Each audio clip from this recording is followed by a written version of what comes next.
Alright, we're back for more of these fake grand orders. Lostbelt 7 Nahui Mictlan. It appears that last episode was having to be reverting back from Ninkigal to Ereshkigal. Well, they're both the same trait, but have some different personality on themselves. But anyway, Ereshkigal has been restored, but being altered and staying behind for in case of emergency, not to return back to the storm border. Anyway, Section 14, Terminal Observatory Metititilan.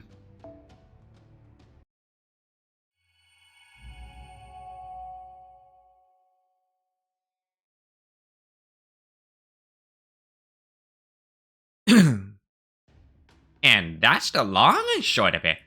Difficult though the fight was, we all came through intact. I see. Well done. My mind still boggles at the mere idea of a mass of Googleanas. At any rate, that sounds like quite the ordeal. I can't tell you how glad I am that I wasn't there for it. As for you, Kukulkan, are you really the body of light that struck the border? It wasn't a figure of speech or anything. No, it was really me. I'm sorry. I was kind of just acting on impulse. I mean, you know how it is when a cute little bird flies into your house, right, Director? You just want to give it a big squeeze. This was well beyond a squeeze. For that matter, we are a beautiful phoenix, not some little bird. There are a dozen things I'd like to say right now, but I also don't want to interfere with my field teams on on-site decisions. Subross, Karilite, I'm counting on you two to keep a close eye on Kukulkan. If she starts acting suspicious anyway, throw something in her eyes to blind her and put as much distance between you and her as you can. Got that? The old evil fog maneuver, huh? Got it. Evil fog maneuver? I've never heard of that move before, but I can't wait to see it. Good. Then continue with the operation as planned. You may also be glad to know that our repairs are continuing on schedule. We may not be able to communicate while you're in the underworld, but our connection is holding steady in the standard jungle. So don't just wait for emergency to contact us. If you have any questions about anything, let us know immediately. Alright, that's all for now. The next time we speak, I hope you'll have good news for me. Man, I had no idea Gordov was such a worrywart. Wait, is he actually more capable than he seems? Is he a reasonable guy? Oh yes, Gordov Musek has been an excellent director of Nova Chodea. And he's proven himself to be a talented mission commander as well. That's true. Servants are good at what we do, but on our own, that really just makes us a bunch of individual specialists. For us to work as part of an organization, we need a leader who can bring us all together. I wouldn't go so far as to say Gordy is perfect in the role, but he's always pushing himself to do the right thing. I guess he's what you call an unsung hero, but I wouldn't be surprised if he took center stage one day. So, he's a neighbor who learns and grows along with you. It seems there truly is no end of diversity among people from proper human history. At any rate, this seems like a good time for a short break. Nitocris, would you keep an eye on our surroundings while I make camp? Nitocris, is something wrong? Oh, yes, camp. Good idea. I'll send out some spirits to get rid of any nearby threats. Nitocris, wait! If you send out spirits in all directions like that... Huh? Why do I hear approaching footsteps? Don't dinos run away from spirits? I remember the ones who saw Kamazot spirits were all scrambling to get away as fast as they could. Those were normal dinos. The ones wandering around the jungle have lost their minds, so... Yup, they're not afraid of anything. Oops, this is your first time traveling in the jungle, isn't it, Nitocris? I'm sorry, I should have known better. No problem. We'll just have to drive them away and then. You've recovered all your command spells, right, my ally? Then in my capacity of Pharaoh, I will test your newly regained summoning skills personally.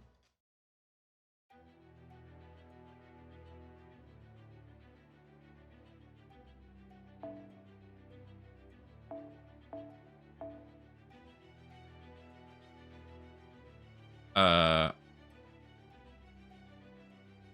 see.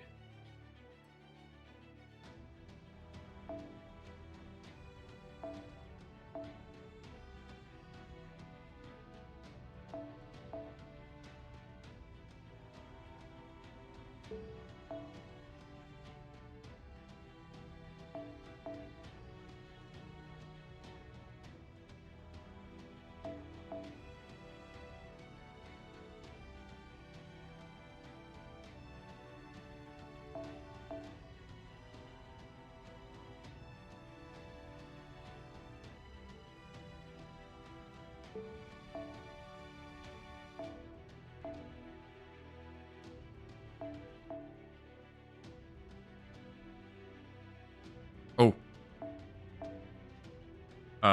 This one. Nope. I meant ignore invincible. Because there will be giant dinosaur appear.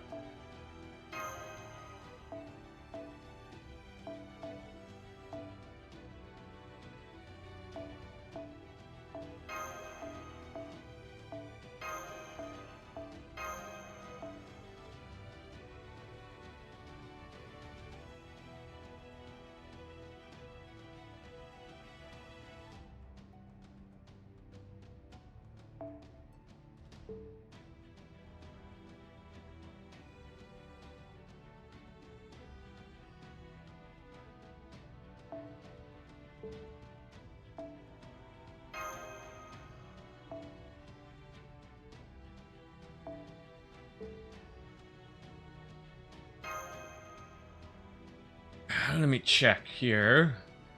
Arrow 2, no fight. Arrow 3, yes. And then arrow 4 to 5, no. Okay. 大丈夫。落ち着いて。普段通りに。Okay. 今のうちに白兵戦。今のうちに準備早だけですよ。彼、妖精運命をかけた戦いである。応援。適当にやっとくわ。夏の女神が主情に告げる。踊りなさいな、騒ぎなさいな。すっき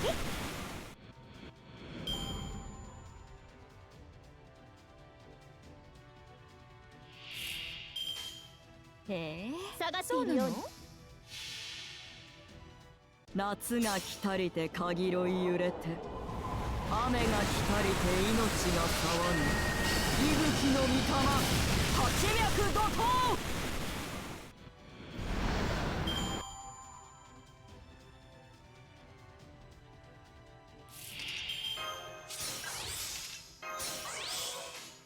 ちゃんとさあ、誇りにかけて。そうか。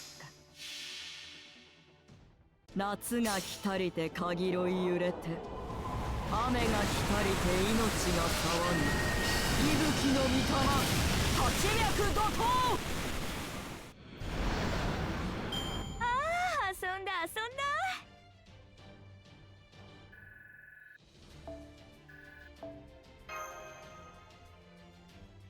Let's see. Alright.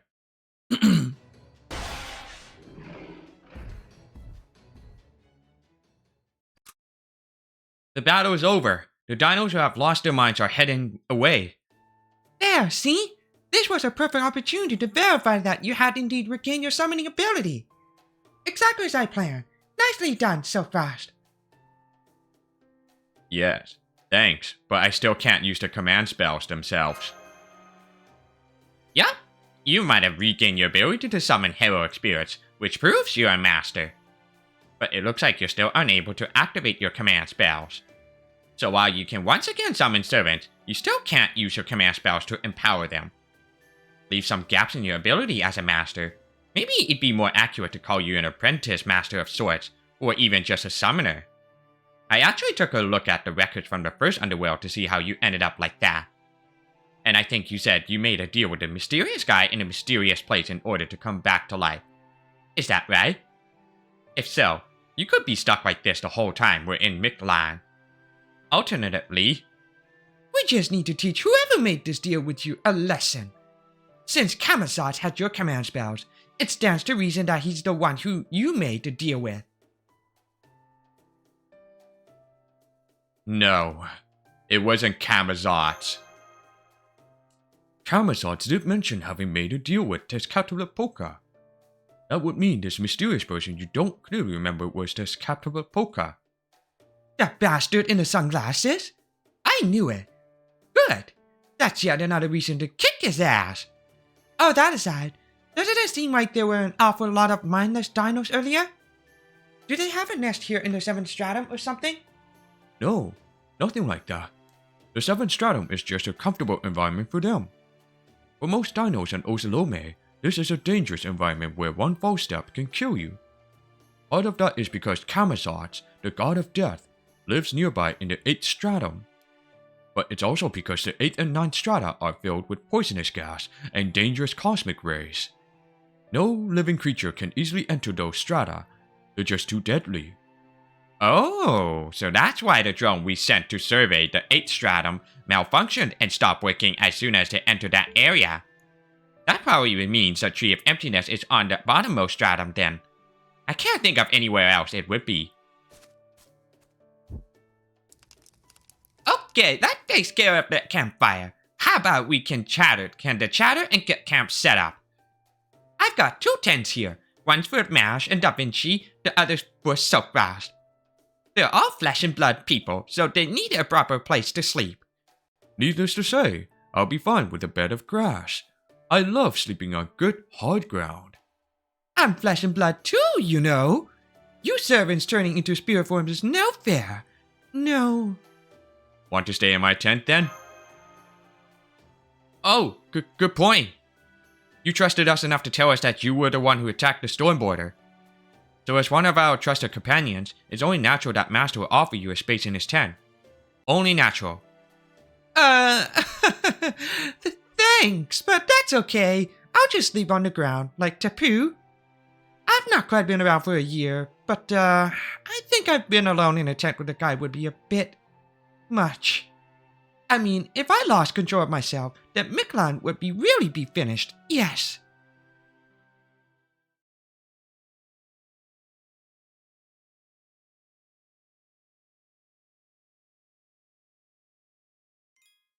Arrow 2, no fight. Arrow 3, yes. Arrow 4 and 5, no fight.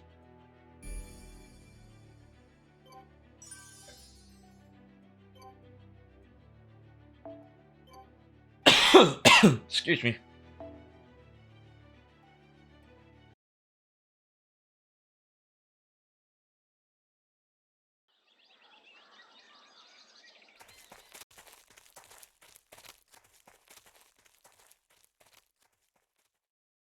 What the hell is this? So, this is the Mictlan Observatory. A natural biosphere.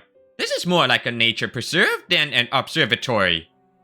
And it's not like the rest of Mictlan either. This place is straight out of Cenozoic era proper human history. I'm not surprised. The Mala has no influence here. This is where the planet's sense of touch was dispatched from the inner sea, the place where the elementals that exist in proper human history were born. So since the god Filaments didn't create this part of Mictlan, it makes sense that it would be close to the environments you're familiar with in proper human history. The planet's inner sea. As in Avalon?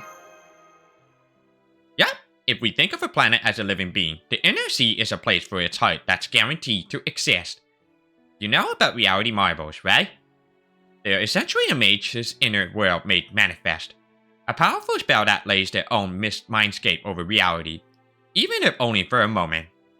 Well, the planet's inner sea is like that, but for Earth, you can think of it as a reality marble the planet itself possesses it.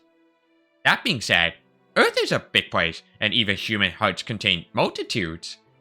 For example, the part of its heart that remains close to human society, or the part that has a few bones to pick with it.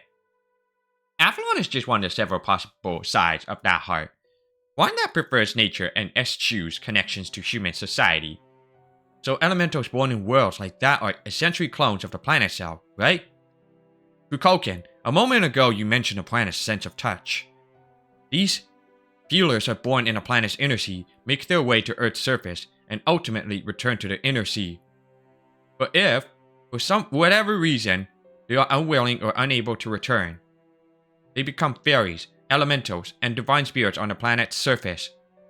Yeah, though of course, some fairies, elementals, and divine spirits manifest in other ways, so we can't say that's how they all came to exist.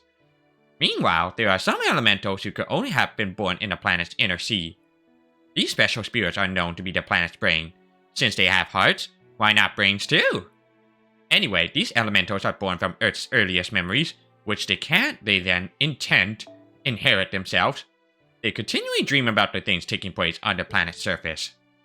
In the Magecraft world, these beings are known as archetypes, and the one up ahead is an incredible recorder of history. So this being knows the history of life on this planet long before the first humans were ever born. But I've also heard that archetypes takes on the form of the dominant species from that age. This may be a Lostbelt, but we mustn't forget, a Lostbelt is a hypothetical alternative to proper human history. In which case, might this archetype also be humanoid, like us? I think Tapu can answer that. Right, Tapu? You used to be a researcher here, no? He did? That's correct. I am Tapu the Stargazer, you know. I've made a trip between Chichen Itza and the Seventh Stratum countless times. I've never heard of an archetype before, though. That must be another bit of a knowledge the crypto brought over. Though I get the sense you've known the term for some time, Kukulkan. I'm sorry, feelings alone just weren't enough to convey the concept clearly. Man, the words are perfect for this stuff. The Mala watch over us. They keep their opinions entirely to themselves. I'm surprised that Kukulkan, the teachings of the sun herself, would be bound to a rule like that. Oh well, I couldn't fail to note that Squeak isn't like other dinos.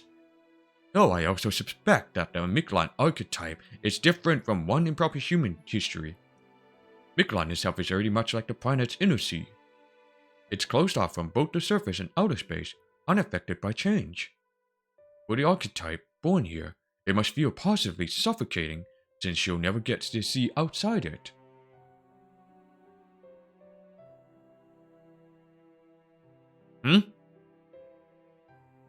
A picture is worth 1,000 words, right?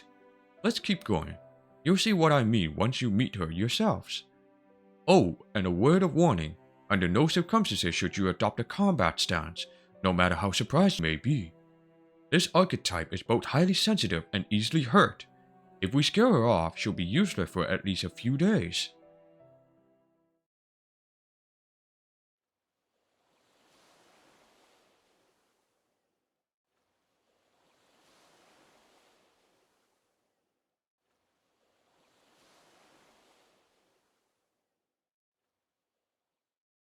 It doesn't look like anyone's here. Hello, Squeak. I don't know how you say that. Hello, Squeak. I've brought some guests from proper human history here to see you. They have some questions they'd like to ask. Could you please come out now? Please, try to get past your shyness. They'll find you quickly enough anyway. You're not hidden nearly as well as you think. There's a proper human history saying that goes, when you cover your head, don't leave your bottom exposed. Well, we can see your bottom, that is, your tail, quite clearly. Nuh-uh. You're so mean, big brother Tapu. I was just working up the courage is all. Okay, here goes. I'm gonna welcome our guest properly, just like a good try maiden would.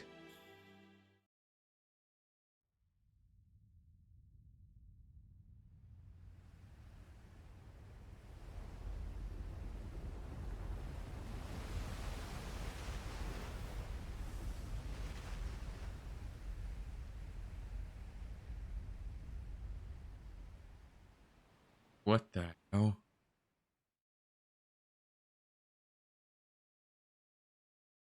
Hello, everyone. It's so nice to meet all of you. Thank you for coming all this way from Chichen Itza. I'm Squeak. My job is watching over Mictlan's journey from here in this moon plateau. There's much I don't know about the wider world, so I might say the wrong thing now and then, so please bear with me. She's huge!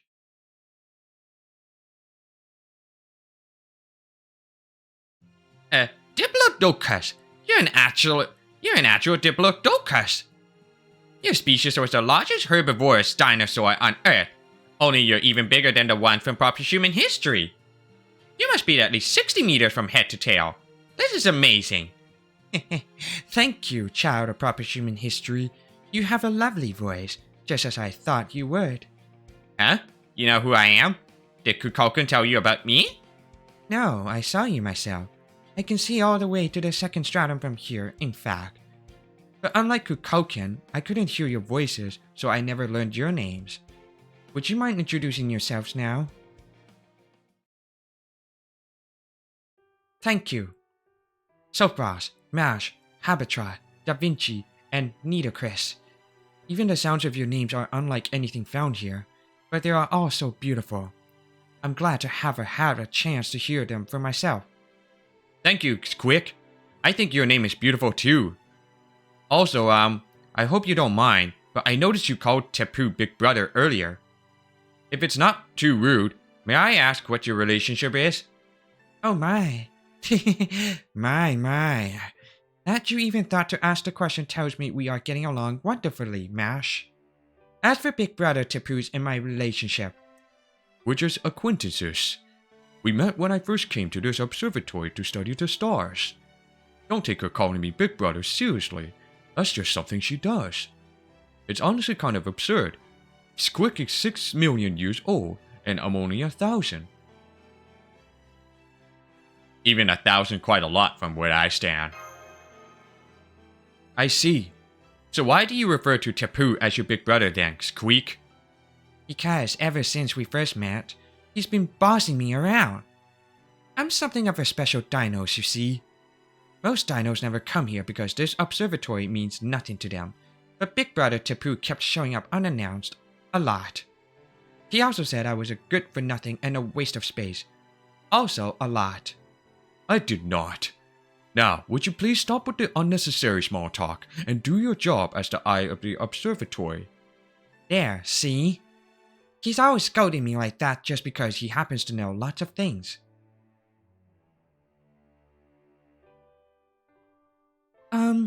Is this one of those? Yes! He's the typical Big Brother figure who acts cold on the outside, but still comes to check on her out of concern. I swear, when are you finally going to grow out of such childish nonsense? Never. You know as well as I do that I'm eternally 1 year old. Well, I suppose that's true, since you were born as an extension of the planet's sense of touch. You'll never grow or mature mentally. That's why you refer to me as your older brother. From your perspective, everyone will always be older than you. Alright, Sophros, Da Vinci, go ahead and ask Quick what you'd like to know. She sees everything that happens in Mictlan. So if anyone knows what David has been doing for the past year, it's her. David? You want to know about David? Yeah, we do.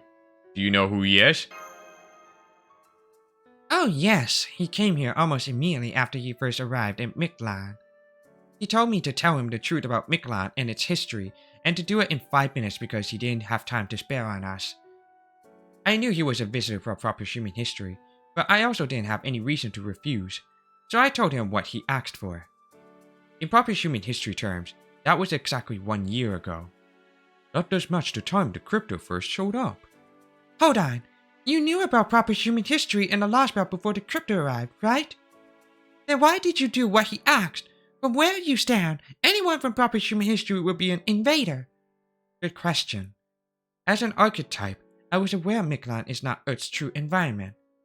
I could also foresee that David would use the knowledge he gained from me to form the Ozolome and begin hunting dinos. That's very sad, of course, but it was still no reason to refuse him. Everyone has different worldviews, principles, and values. No two people think exactly the same way. And reaching true mutual understanding almost never happens. That's why everyone must be treated equally. We all know it's wrong to disregard other people's time, ideals, and lives just because they live far away.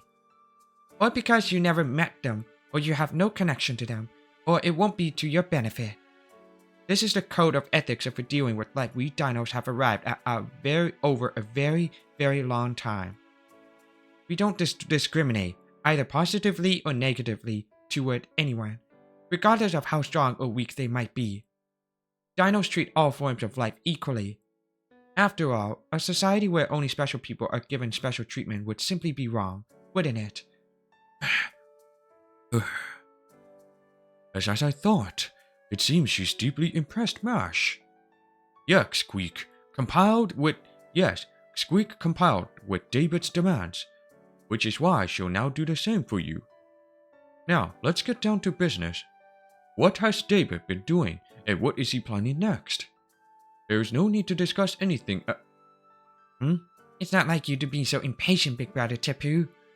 If you want to know David's objective, then you should also know what he asked me. Isn't that how you would normally approach things like this? Good point. That information is definitely crucial, and I'm also very interested in hearing it. Is something wrong, Tapu? You've been kind of restless ever since we got here. Have I? I suppose I have. I must have gotten more worked up than I realized over being back in the observatory after such a long time away. Alright, I'll leave the questioning to you, Da Vinci. In the meantime, I'll go prepare the purple ritual. I don't think Tapu's irritated so much as he's suffering. Alright, I guess I'll handle the questions then. You said David asked you to tell him the truth about Mictlan and its history, right? Our understanding is this Lostbelt began when dinosaurs became the dominant species. No, wait, that's not right. It began with the birth of the Big Five, the meteorite or coalition that wiped out nearly all life on Earth's surface. Afterwards, the filament-like alien life forms that came here on the meteorite restored the land after everything had burned down. Then they chose the dinosaurs to serve as the host and used them to create Mictlan. That's our current working theory anyway. Are we on the right track? Wow, you're too precious, Da Vinci. I'm amazed you've been thinking about things that happened a time long before. Anyway, yes, that's all correct. Well, some of the finer details differ a little. In proper human history, the filaments came to Earth under a meteorite that crashed into the Yucatan Peninsula 66 million years ago at the end of the Cretaceous period. But in this Lostbelt, that meteorite crashed here with them about 300 million years ago at the end of the Carboniferous period. At the end of the Carboniferous period, the filaments that came here from outer space and ended up stranded here are called mala in our native tongue. When they first landed, they used a network of plant roots to stabilize the supercontinent of Pangaea and keep it from breaking apart into smaller continents. So this Lostbelt actually started 300 million years ago, back when Pangaea still existed. The 300 million years ago? Before even a third of the Big Five took place? Oh wait, so that's why Sophros was talking about the Carboniferous period before. Okay, that makes a lot start to add up. In proper human history, 95% of Paleozoic era aquatic life went extinct during the transition from the Permian period to the Triassic period. That was when dinosaurs stepped in as a dominant life form, since they were better suited for that environment. After that, Pangaea split apart into the Lauracea continent to the north and Gondwana continent to the south, which scattered the dinosaur all across the world. But if Pangaea hadn't fractured, then the dinosaur paradise would have had much greater opportunity to flourish. As long as the dinosaur remained at the top of the food chain, there would be no chance for mammals to evolve into intelligent life. So that was how Mictlan began. How the Mala's early arrival changed this world so dramatically. But what about the fourth extinction event at the end of the Triassic period, and the meteorite that crashed into the Yucatan Peninsula at the end of the Cretaceous? Wouldn't either of those have prevented this Lostbelt from occurring? I don't know about the fourth and the fifth extinction events from proper human history, but Mictlan did have a fourth one. It was 66 million years ago, at the end of the Cretaceous period, the same time as the fifth extinction event in proper human history, the Yucatan Peninsula meteorite. Once again, A meteorite collided with this planet, burning away everything on the surface and threatening the dinosaurs with extinction. That's when the Mala came to the rescue. The Mala foresaw the meteorite's impact and built a shelter deep underground. Then they collected all the energy on the surface of the Earth and redirected it to create a subterranean paradise. All the heat and energy that would have otherwise gone into restoring the surface over the next 3 million years went into creating Biosphere 3. The result is the Mictlan we have today.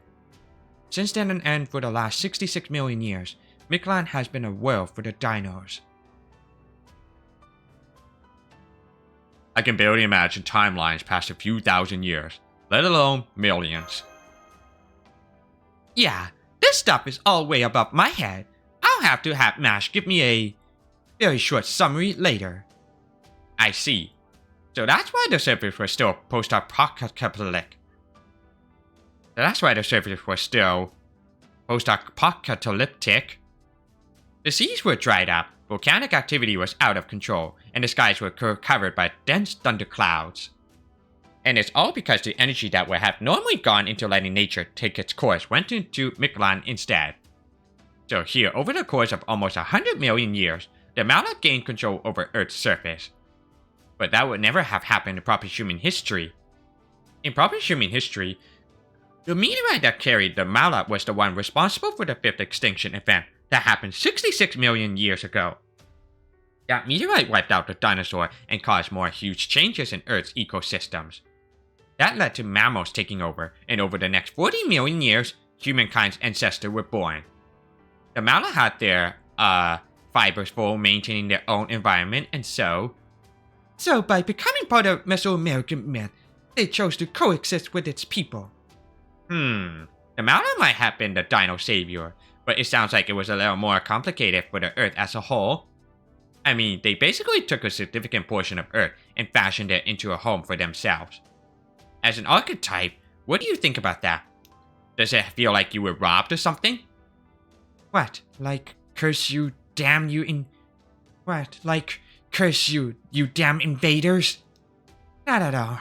The planet seems to be quite happy as long as life is flourishing, regardless of what form it takes. Besides, if we're talking about invaders, there's one that label fits much better. In fact, that invader was the impetus behind Mictlan's creation. In proper human history, the Mala was responsible for the Earth's 5th major extinction event and created the Yucatan Peninsula's mythological world. But in our Lostbelt, something else was responsible for our 3rd major extinction event, a meteorite that burrowed its way deep below Mictlan. Like the Mala, it was an invader which arrived 66 million years earlier than it should have, owing to slight deviation in its course. A planet-eating monster that came here from the Oort cloud in the far reaches of the solar system. OIT.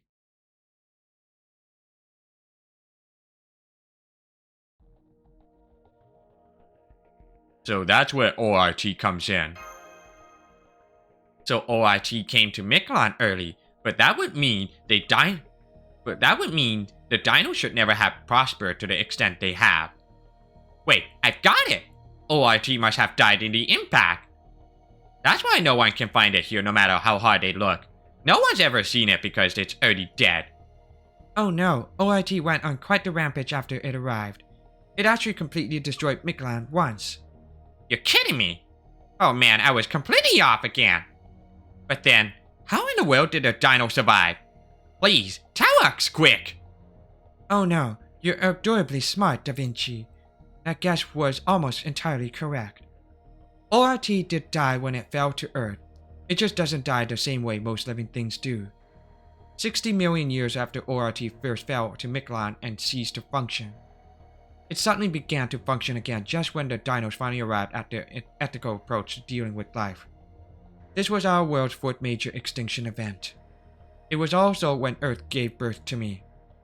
And so, all life in Mictlan banded together to defeat ORT, and they succeeded. The end.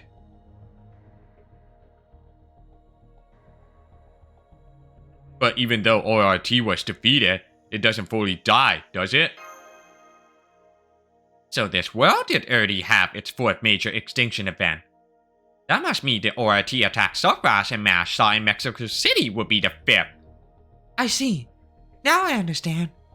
Mash, would you summarize all that for us? Yes, gladly. It would be too confusing to cross-reference Mictlan's history, proper human history. So I'll just make a timeline for this Lostbelt alone. Mictlan's history. 300 million years ago, the Lostbelt begins. The Mala fall to Pangaea on a meteorite and stabilize it with a network of plant roots. For the next 100 million years, Earth is a paradise ruled by dinosaurs. 66 million years ago, the third mass extinction event. The Mala detect a meteorite ORT heading toward Earth. The Mala created Mictlan underground, along with an artificial sun. They evacuate all life from the surface to Mictlan. The meteorite ORT punches through the surface to land in Mictlan, embedding itself in the lowest stratum. The impact causes it to stop functioning. 20 million years ago, Mictlan is thriving. For Console, 8 precursors of humanity are born in Mictlan as well. 6 million years ago, the fourth mass extinction event, ORT reactivates. Squick is born. ORT is shut down. 1 year ago, proper human history culture leak. The crypto leads a cultural invasion, which the dinos welcome. Now I see. Great work, Mash. That was all very clever. Oh no, compared to Squick, I may as well be minuscule Kyrie Light. So what was with the parts marked in red? Oh, Squick added those. She said they were important. Okay, now I've got a pretty full picture. It's clear that ORT does exist and is still a threat. No wonder David asked you about all this. Now we're both on equal footing in terms of information. Oh no, I didn't tell David any of this.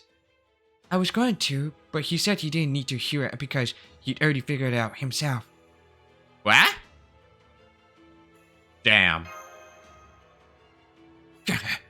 Then what did David ask you? The location of ORT's remains? No, he asked me if the sun had ever gone out. Huh? As in Mictlan's artificial sun? Why would he want to know if it had ever gone out before?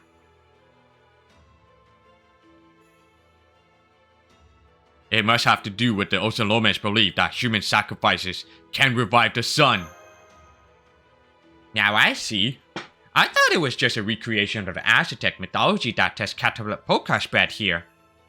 But if the sun really has gone out before, that would definitely explain the Osalome's religious fervor. Tapu even told us once that Mictlan's sun went into a hibernation of sorts for a time. So what did you tell him, Squick? The truth, of course. I told him that 6 million years ago, the sun disappeared around the time ORT resumed functioning. And I told him that when the Khan Kingdom, the non-dino civilization that was also flourishing at the time, died out. Huh? Hold up! Khan wasn't a dino's nation? This is the first I'm hearing about that. So you're saying that a long time ago, there used to be another non-dino civilization here beside Mexico City? That's right. That's why I added a part in red about Proconsul being born earlier. For 100,000 years, a human kingdom flourished in Mictlan too. They were much weaker than the dinos, but they had a great talent for engineering. Towards the end of the kingdom's life, they built a flying ship very similar to your stone border. That ship is the only reason Mictlan was able to fight back against ORT. Khan soldiers accepted modifications to their bodies which made them invulnerable. They fought to the last warrior. It was their efforts that drove ORT down into the bottom stratum. ORT sunk into a sea of magma, and Mictlan regained the light it had lost. But the cause of victory was the entire kingdom of Khan. Now, the remains of one of the cities have been repurposed into Chichen Itza. Not many dinos know that though. Big Brother Tapu is probably the only one, and only because he figured it out on his own. So that's the Khan soldier story.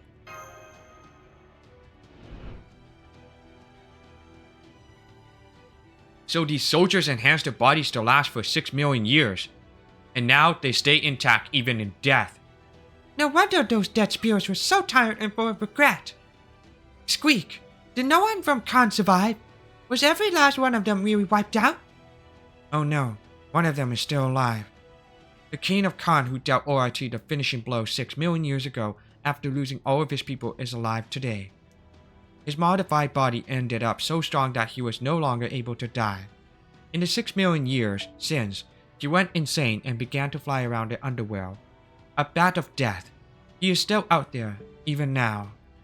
That brave king's name is Kamasats, the maddening king who continues to search for the people of Khan, though they no longer exist.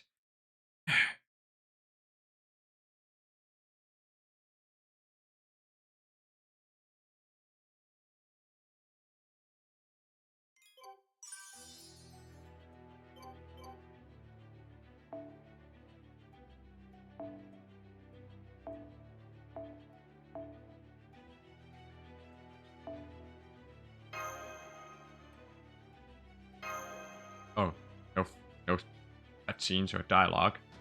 That saved some time. After that, Arrow 2 was such a long talk, man.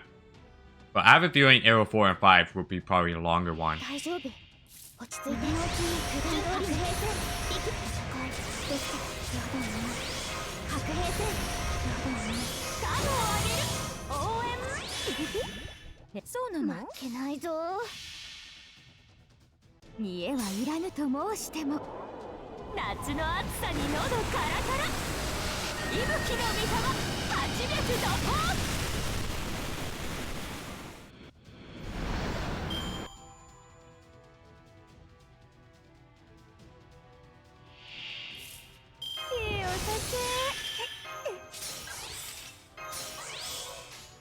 ちゃんと見ててそうなん適当にやっとくわ夏の女神が主情に告げる踊りなさいな騒ぎなさいなすっきり今回はうまくいきました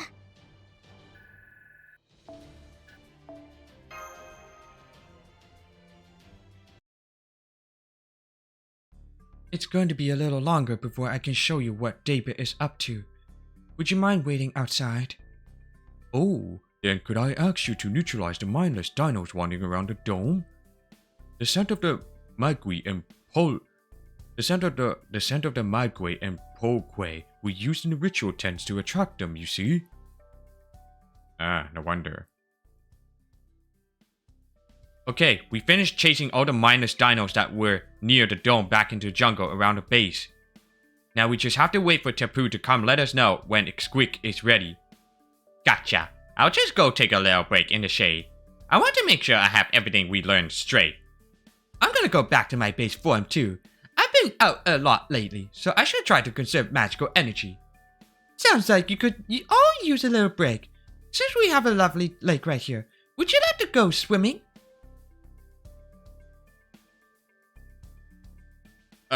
Can you breathe underwater too, Kukulkan? Huh? Why would you even ask? Of course I can. On land, underwater, in outer space, I'm fine anywhere. What about you, Needle Chris? You probably went swimming in the Nile Huh? Oh, Nita Chris went back up to the dome. There was something she wanted to ask Squeak. I see. Squeak is really knowledgeable, so I'm sure she'll get the answer she's looking for. Oh, speaking of Squeak, that reminds me. Using proper human history terms, do you, think Tapu and Squeak are married, or lovers, or something along those lines? Oh my, got a bit of curious side to you, Mash? Do you really want to know? Oh, I don't mean anything by it. I was just thinking it would be nice if that was the case. Oh, I agree. It would be. But those two will always just be friends. Friend zone, let's just say. As much as Squeak may look like a dinos, the truth is, she isn't. She'll never be able to live among peers, be involved with them, or be freed from her duties. Her job is to look over. No, to supervise all of Mictlan. It's been that way since she was born, and will continue to be so until she dies. She'll never be able to leave Mictlan, no matter what. At first, Tapu refused to accept that, and he looked for a way to free Squeak. but it was no use. Before, I couldn't imagine why he chose to move to the first stratum on his own. But now that I have a human form, I think I understand. Knowing that he'd failed to save Squig, Tapu couldn't allow himself to be a happy life. So he moved all the way to the edge of the world to be alone. There, he studied the concept of death as a way to punish himself. The concept of death. Why that? It's not my place to say. Not while my own maidenly heart is still actively maturing. Growing up. Speaking of which, Kukulkan, there's something else we've been wondering about. Did you, always look the way you do now? The dinos are Mictlan's dominant species. Since you're their god, shouldn't you look like one yourself? Are you saying I lack common sense? Just kidding. Don't worry. I'm not mad. I still don't really get common sense or feelings, but I at least know they're important. Anyway, yes, I am a god, and I did originate here in Mictlan. But this form is something I only recently gained. Before that, I was just the teachings of the sun, a wind only the dinos could sense. A year ago, when knowledge of proper human history first came to Mictlan, we learned of gods. That's when the first then the sound Kukulkan formed the name of a god. That was the instant in which I gained this form. All of a sudden, things that couldn't be seen had a shape. Things that could only be sensed could now be spoken of as fact. For us, the shock was big enough to rock the world to its foundations. Gods can only be born from intelligent humanoid beings, so that's what we should be too. And just like that, I was tossed out into Chicken Itza. Stark naked! Naked? Yes. At the time, I didn't have any emotions, so I just started talking to the priest as I was. It wasn't long before I realized I didn't feel quite right, and that I might be doing something inappropriate. So I absorbed all of proper human history's common sense in one go, then stole some clothes from the dino standing closest to me. Which was Tapu, by the way. He'd already retired to the first stratum by that point, but he'd always listened to me closely back when we were still just wind. But I see. I think I can imagine what you were like back then. I'm trying really hard to forget that whole thing, so please don't ask Tapu about it. Anyway, that's how I ended up in human form. One based off the Kukulkan of proper human history. Squeak is an archetype who forever remained mentally 1 year old. But I am a god, and actually am just 1 year old. After that, I found that snot-nosed brat. I mean, young test captain of Poke riding a dinos and playing king near Chicken Itza, and I made him its actual king. Then I ran off to Mexico City to spend all my time having fun and experiencing all the latest culture. Yes! I see. So you wanted to try life in a big city. I can definitely understand that. If I had been in your position, I can see myself sneaking out of Chaldea base and paying a visit to the nearest town of Ushuaia myself. But never mind that now. Putting together everything you've told us, it sounds like you're not actually a Dino's guard. Instead, you were born from the Mala, Mictlan's creators, and you serve as their representative. Does that mean you're actually archetype Mictlan then? Hey, yeah. If we consider a meteorite a planet too, then it could have also had a mind of its own. That's right. Which is why Squeak and I get along so well. She's basically archetype, made of Earth, so she also knows what it's like to fail to become an archetype you wanted to be.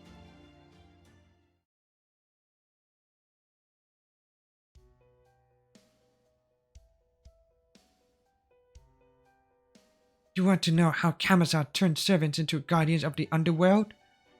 Yes, a command spell alone should not have been able to cause complete alteration.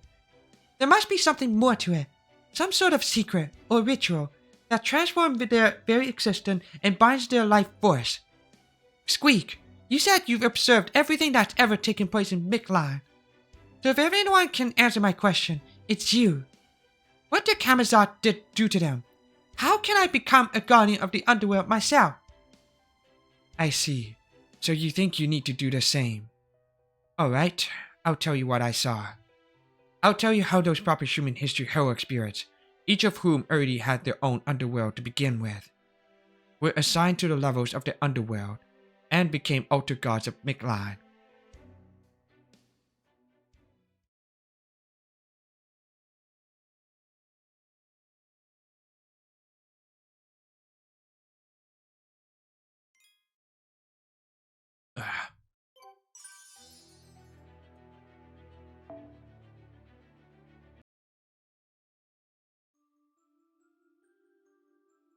It's so smoky in here, but it's not stinging in my eyes at all.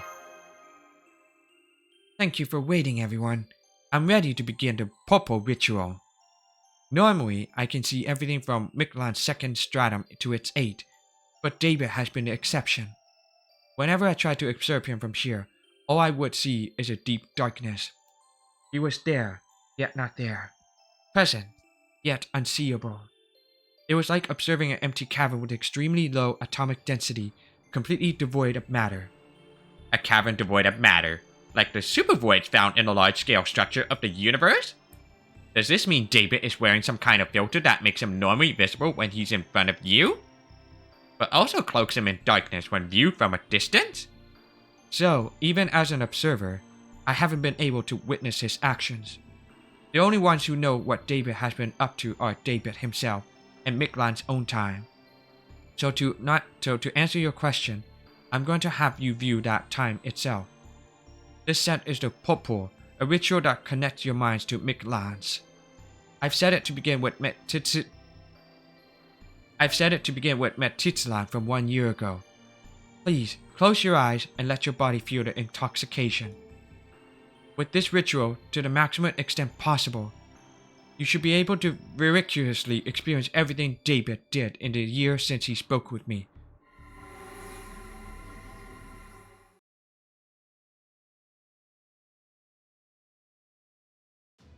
So the sun disappeared, but it returned to Mictlan's sky 100,000 years later. Impressive. I didn't think the Mala would take such extreme measures. There's no logical reason to favor this underground world so heavily, so they're clearly not operating on logic anymore. I guess this is their way of apologizing to all the life forms they let go extinct in proper human history. Thank you, Squeak. Is there anything you need? If there is, I'll get it for you. No? Then this is goodbye. I repaired the sluice. You should hire some smaller dinos to maintain it, or it will eventually fall apart again.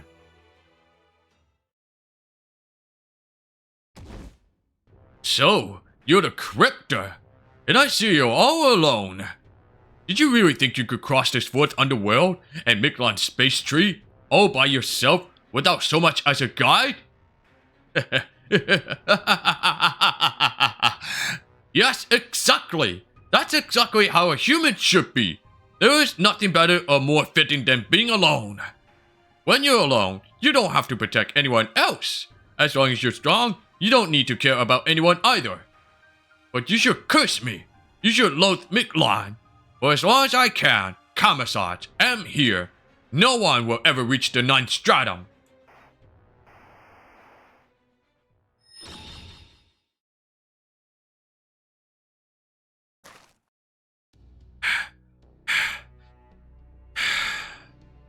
Did you want to keep going, Kamazats?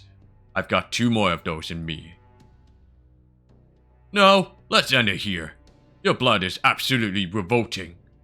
Only a hero can defeat a hero. I admit it. You do have the right to enter Kalakmor. But I won't let you enter for free, Cryptor David Semvoid. I want to know about your mythology. Tell me all about it. I'm a creature of Mictlan, of a mythology that defeated ORT 6 million years ago, and that everyone's forgotten today. Proper human history mythology.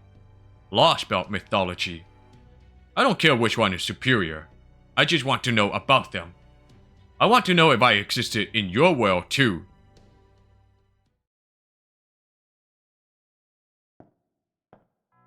So, this is it. I finally made it. As I thought, ORT is dead, but only because it ran out of fuel. If I use lots of high-quality magical circuits to close its wounds, it will start up again in no time. Still, Squick said the cosmic rays emitted from the bottom stratum would stop in a year, which would then be followed by a period of an underworld pilgrimage. I won't be able to come here again for another year. I will need to use that time to make sure I'm ready. Guess I better summon a servant. Lostbelt or not, this is still Mictlan. There should be more than enough in the ways of Catalyst. Even if I don't count as part of humanity, I can still summon a servant with the power of the land itself. A servant who will respond to my call, who is unconcerned with good and evil, but who still approves of war. I've got it. You'll be the one to help me, Almighty Tezcatlipoca.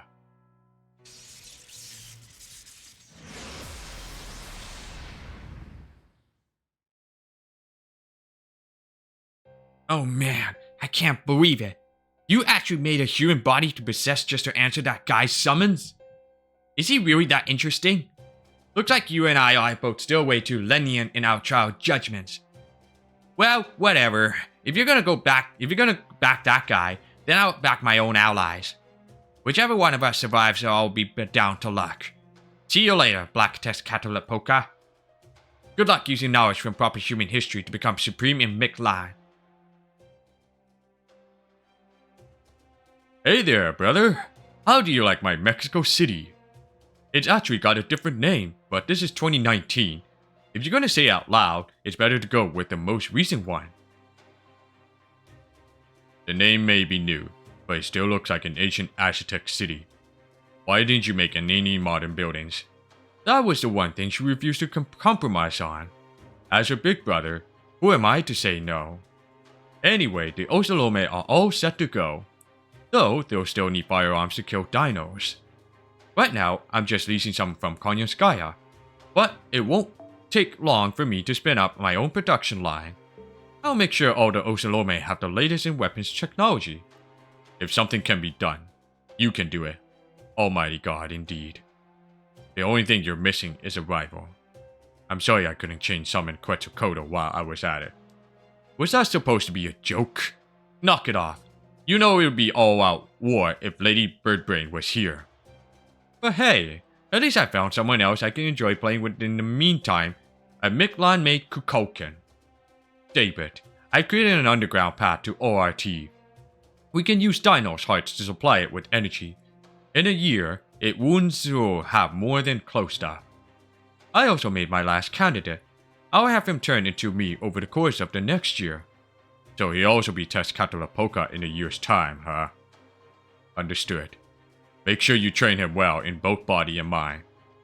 We'll need a clear will and a strong ideology if we're going to give ORT orders. So we will spend this year furthering our goal of destroying this planet and erasing any trace of humankind. What about the other cryptors? Isn't your plan at odds with this foreign god's goals? I don't care. If Wodan wins, the other Lostbelts will just disappear, and us with them. So there's no issue with that. I'm here to fulfill my obligations. Nothing more. If you have any objections, now is the time to voice them, Tezcatlipoca. It's not too late to change the plan. Objections? Hardly. Your idea is awesome. I always wanted to see the end of an entire planet. Alright, Sem. We have our very own war, annihilation, and banquet to begin. Let's get started.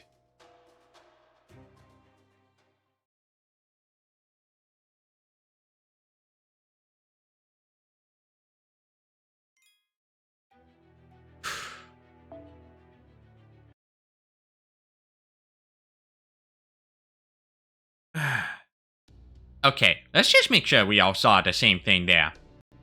I saw David making an underworld pilgrimage all on his own, finding ORT's body in Mictlan's bottom stratum. I saw him talking to Tezcatlipoca about using Dino's hearts to reactivate ORT. And I saw him planning to go back down to the bottom stratum to do just that in a year's time, which would be now. Yeah, I saw the same thing. The poisonous gas that fills the 8th and bottom strata disappears once a year for just a few days at a time. Last year, David managed to complete an underworld pilgrimage during those scant few days, And now, that time is approaching again. It seems if we don't stop this second pilgrimage, Mictlan will completely collapse. And proper human history will disappear along with the entire planet. But why would he do something like that?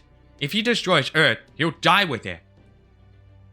Yeah, the ritual didn't reveal why he's doing this. Yeah, that's not a problem I think we should be ignoring either. We know what he's doing, what his goal is, and where we need to go to stop him. That's a big step in the right direction. But at some point, we're going to have to answer why he wants to destroy Earth in the first place. Be that as it may, right now, stopping David is our top priority.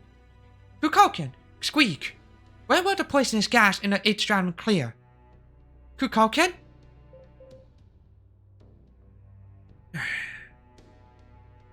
Yes. Yes? I'm sorry, I was a little lost in thought. I'm afraid I can't tell you the exact time the gas will dissipate. I can only say that it will happen in the next few days. That's okay. That's enough. Okay, we know David has only one command spell left. He used one in his battle with Camazots, and another to activate Tezcatlipoca's Noble Phantasm in Mexico City. He probably means to use the last one to revive OIT. If we let him reach the bottom stratum again, it's over. Fortunately, the underworld is still closed off. And I'm sure the dinos will help us once we explain the situation to them. If they help us invade Mexico City, we can capture David and stop him from reviving OIT. I agree. As long as we can convince the king of dinosaurs, I'm certain they'll help us. This doesn't just concern proper human history. This is a battle to protect humanity, with Earth itself at stake. So you want to stop David and save humanity.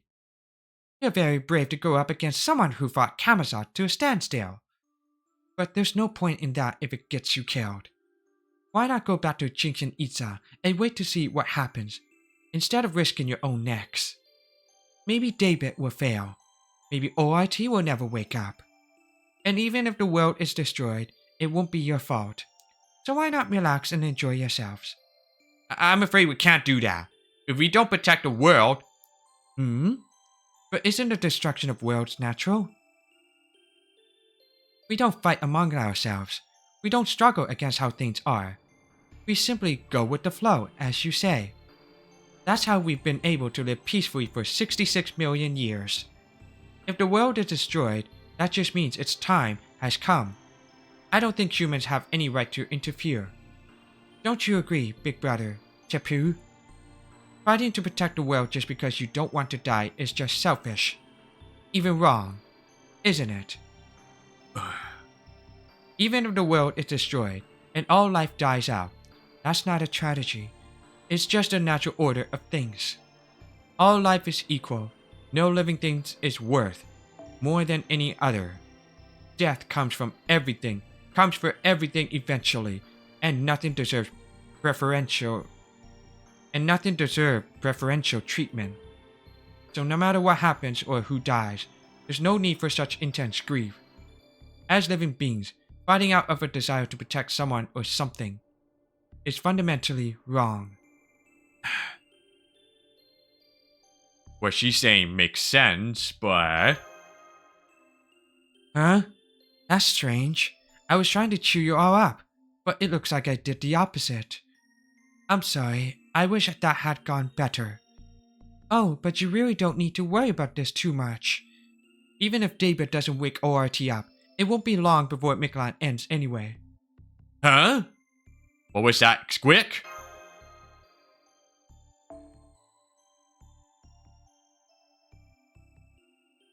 Huh? Did you not tell them, Big Brother Tepu? Mictlan's sun will soon reach critical mass. It will explode and wipe us all out after 10 more cycles. Mictlan's destruction is going to happen no matter what. Every dino knows this.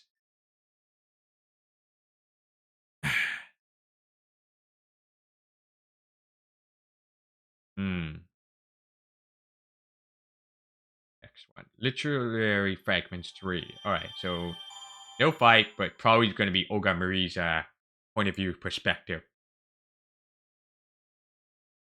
Right, so Arrow 15.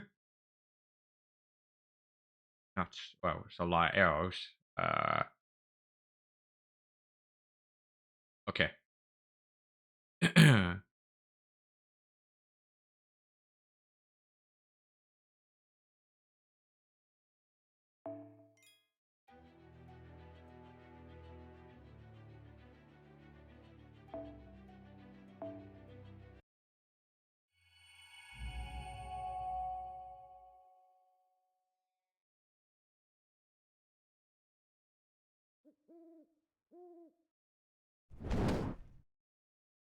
Come out, Osalome! I know you're hiding there!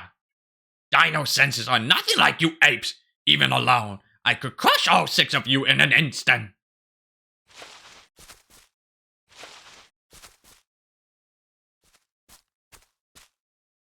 So you came alone as promised. Very well, Priest Vukub. I'll honor your request. Stand back, soldiers. We're going to talk king to king. What's wrong? Is it too soon to call you a king? Or are you still not ready to go through with this? No, it's not that. I am a king. I'm the best king the dinos could hope for. I can't trust Kukoken or the king of dinosaurs she chose to lead us. The dinos are Mictlan's superior species. We are the ideal version of humanity created by the Mala. You ocelotl monkeys, on the other hand, are a lower form of life that don't enjoy any of the Mala's protections. Normally, even considering a discussion like this would be utterly absurd. But, if your objective is truly to prolong Mictlan's life, then I'm willing to be a little absurd. Iskali, king of the Osalome, if you and your people can truly save our son, then I'll give you the Solar Sojourn, Chicken Itza, and proper human history ship. How does that sound? Huh. Give them to us? You mean you want us to get rid of them? And of course we will. Mictlan doesn't need 2 capital cities. We'll let a few dinos live. But we will destroy Chicken Itza. That's a relic of the Khan Kingdom. The embodiment of the wisdom we lower life forms had to draw on just to survive. You dinos want for nothing. You have everything, so you have no right to that. Fine, I'll make up a reason to send the warriors into the plains. The rest will be up to you. Take that chance to destroy the ramparts and reach the altar. But what about the proper human history ship? Can you carry it yourselves? That won't be necessary. We'll destroy it where it sits. If we're going up against proper human history, Talalak will join us. It seems the Master of Chaldea is absent right now. Too bad. I would have liked to obliterate his ship right in front of him.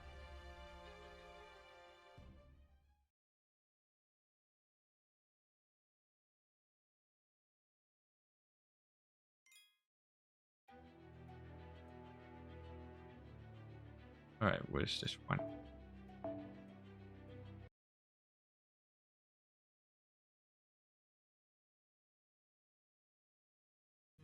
Returning to Pooh's hermitage was an excellent idea. Nobody will find us here, and we have easy access to the surface whenever we require it. Even with Mictlan to collapse, we will be in no danger after we depart this Lostbelt. We do need to ensure that no future in which ORT destroys Earth doesn't come to pass. But if that time comes, he and I will do whatever it takes to stop it. Afterward, you can fuse with ORT at your leisure. For the moment, you need only remain here, cure your wounds, and wait to see how things unfold. I don't need your advice, Rasputin. I was already planning to do that. I still haven't fully regained my memories, but I know what I am now.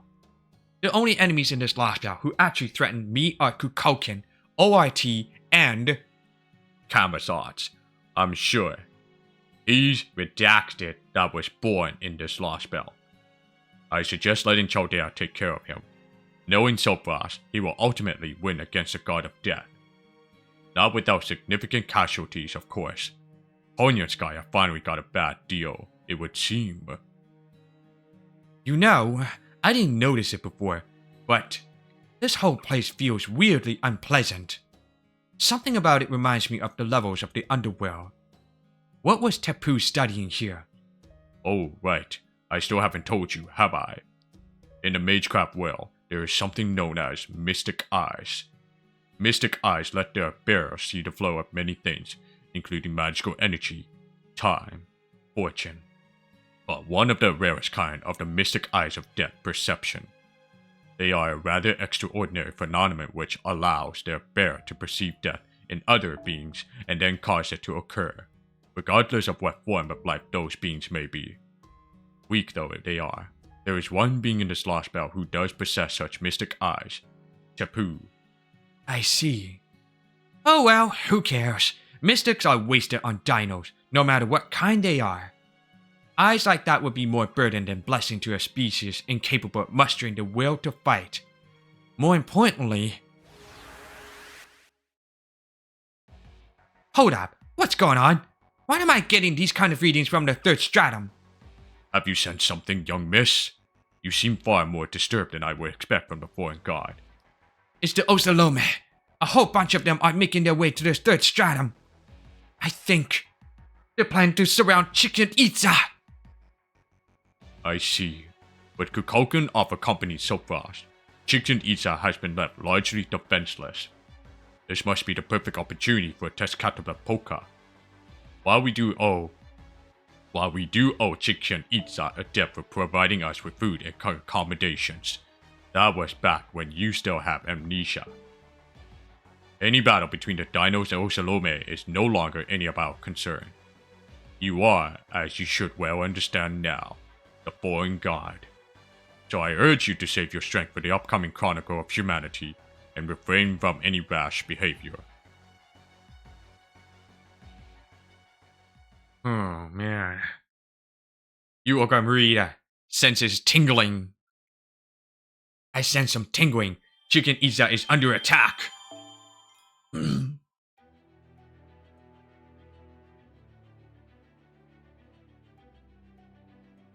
Alright. Dochi ya yoto? Yao yoto. What the hell is that?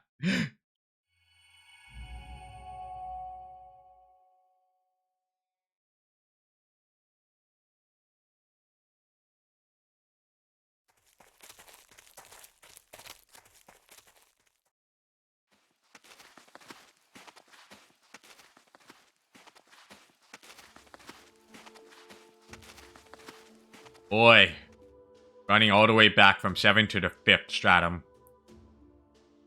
I can't believe that sun's about to explode.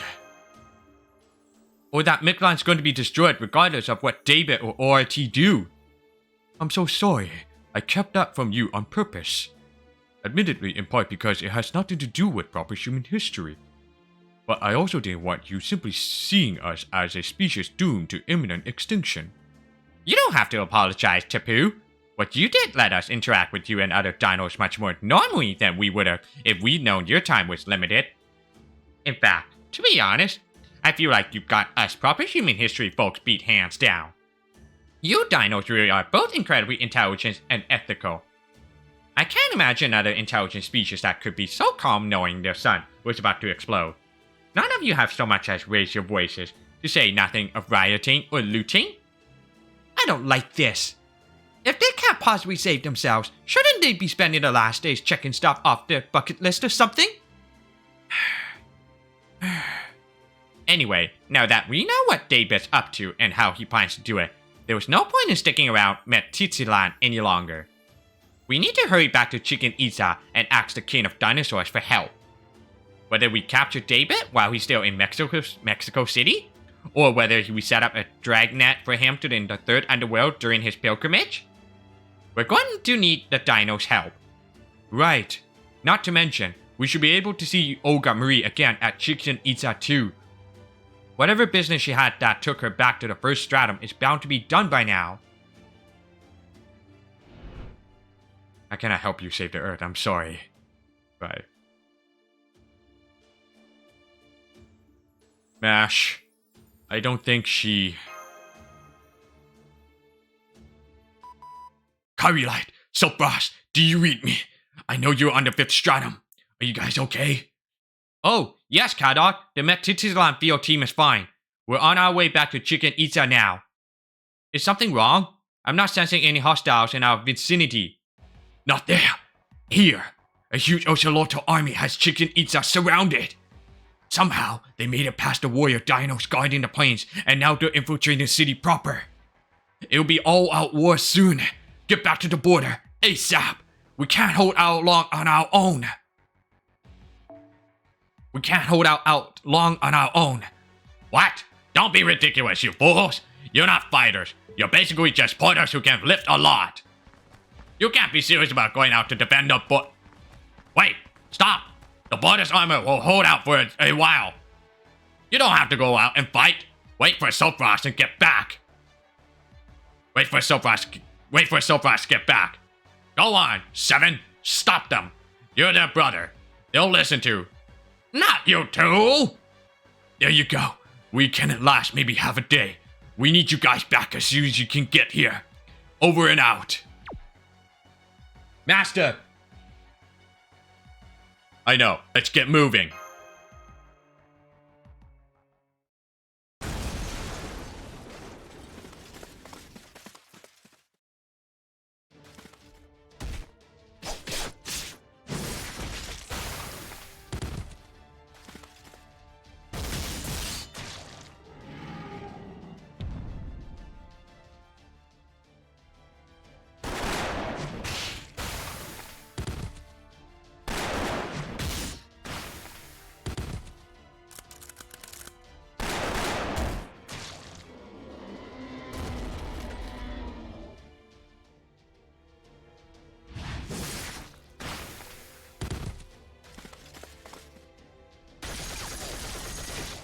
Oh man. Humans versus dinosaur war. Holy crap. Even with the latest weaponry, it takes 30 of us to take down one dino. I can't believe this. No matter. We have control of the entrance now. Squads 4 through 8, go clear the southern area. Squads 9 through 17, focus on the warrior dinos returning from the plains. Kill every single one you see. Tezcatlipoca, our lord, requires as many hearts as we can bring him. Remember, we're doing this all for our son, and to make Mexico City our eternal home and capital.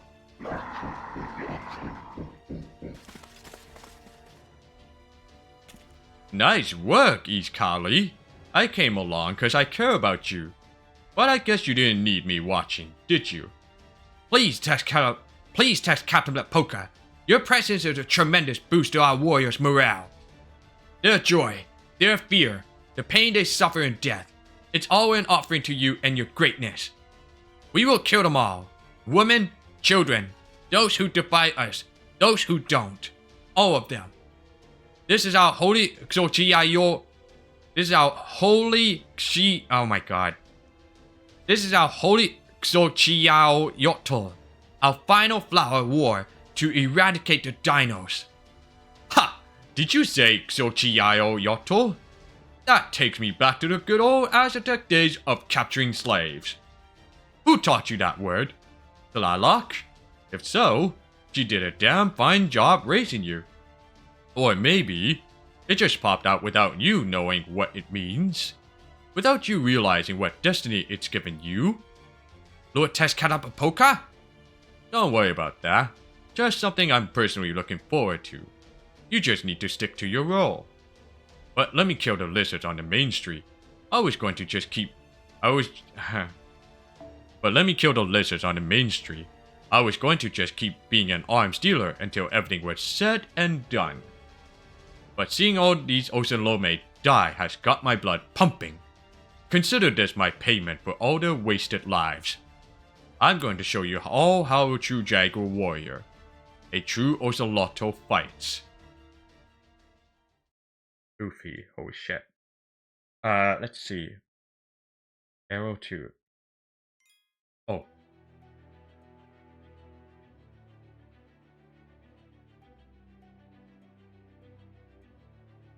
Okay,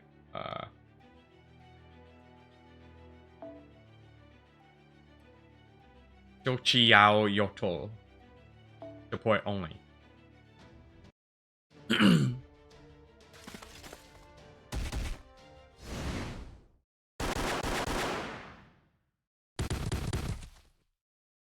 Huh? What the? Why did the Osalome all just suddenly drop dead? Did my hidden powers finally awaken? That's a lovely thought, but I believe you would be better off leaving them hidden.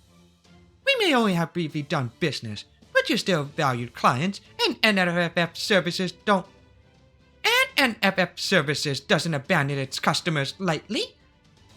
Now, I suggest you take this chance to escape from the city. I'll deal with the Osalome coming down the main street. Oh, it's you! The immortal servant who's embezzled fully a third of the supplies we brought to repair the border. I appreciate you saving my life, but doesn't this go against your usual MO? Sopros once told us you're a rabbit who will die if she ever does something that's not solely for her benefit. So we should probably just let anything bad we see you doing slide. Are you going to be okay? Oh my, he really does understand me. Now that I know that, I can abandon Chaldea whenever it becomes convenient for me. And you, of course. Yikes! You're really scary. Anyway, we should be safe if we make it out of the city, right? You should. And do what you can to help as many other uninjured dinos escape as possible. Yeah, good point. Helping other dinos who can still be saved would be the logical thing to do. Thanks, friends of Chaldea. And be careful. Amazing. Even after seeing so many of their own killed, they still calm. They stay calm and still don't forget to say thank you. What a sad state of affairs. If the dinos were actually willing to fight back, the Osalome would be no match for them. Apparently, even robbing them blind isn't enough to get them angry. Don't let dinos escape! Kill, kill! As for you people, this is a war for survival. I won't say which side is in the right, but I can't help both. Unfortunately for you, I've decided to help the other side this time. Goodbye.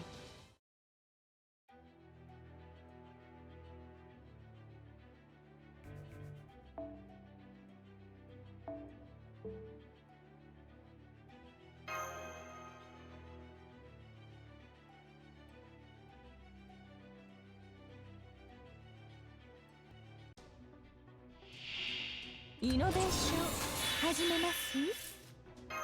そのように。イノベーション始めます。いかまあご用件は吹っ飛びなさいませ。ばらまきましょうか。ああもう最高。そのように。 Okay, now it's working. 失礼。こちらの。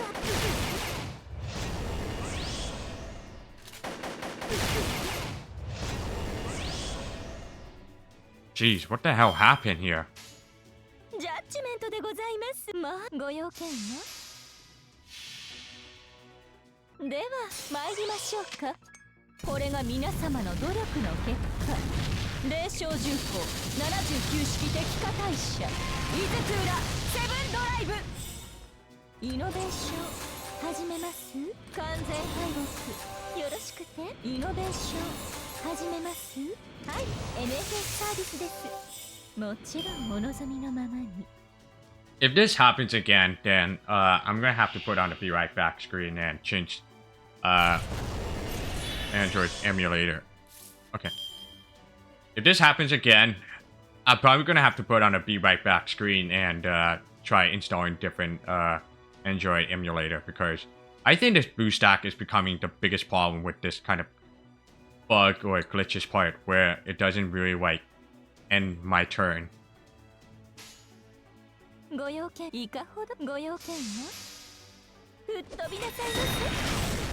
スタート本命こちらです。飛び跳ねますわ。バニーですので。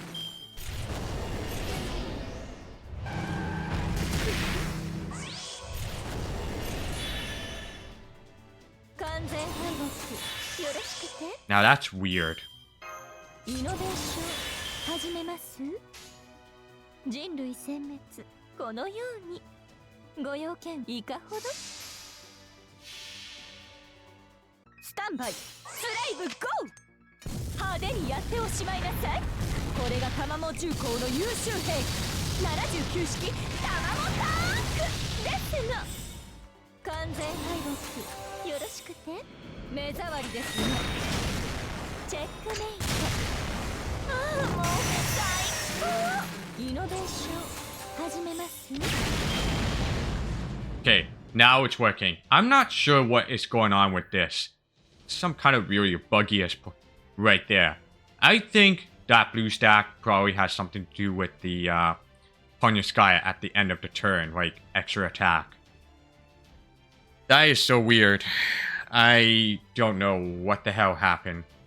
If this happens again, then I'm probably gonna have to switch the Android emulator, different one, like maybe LD player, or I don't know what's the best of the Android emulator that can be useful than this, because nowadays I think that BlueStacks is becoming like somewhat garbage, or I probably have to switch it to the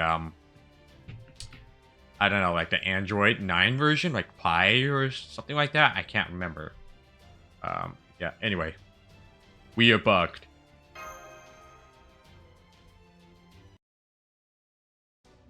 My tanks never had these features.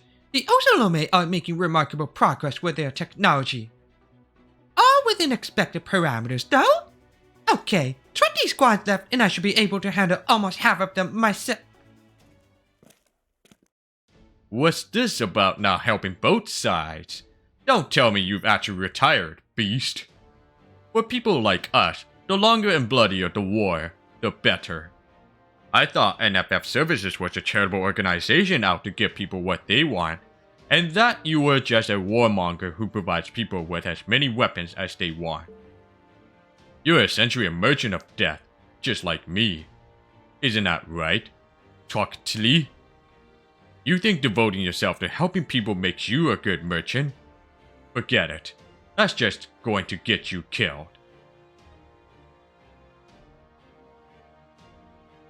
Black? Just Captain Poka? This war is between the dinos and the Osalome. If an animal like you insists on butting in, I'll just have to skin you and serve you up for dinner. Alright.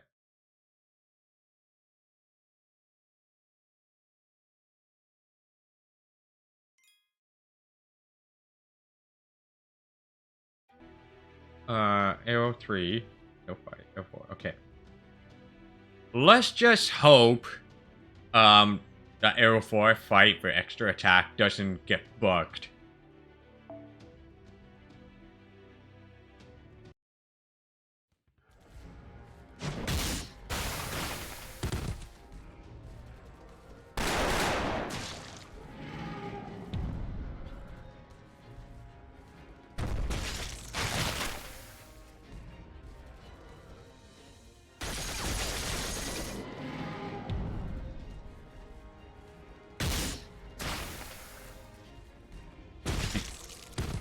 Decapitated.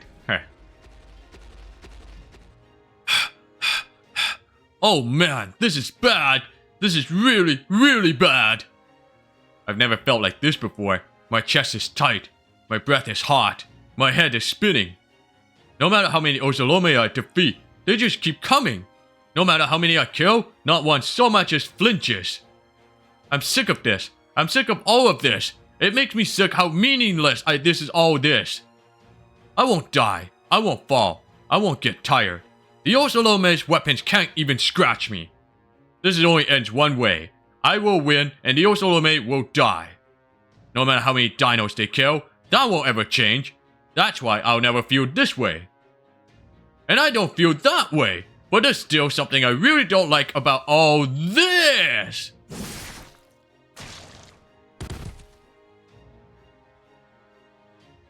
I've always been scared of the Osalome.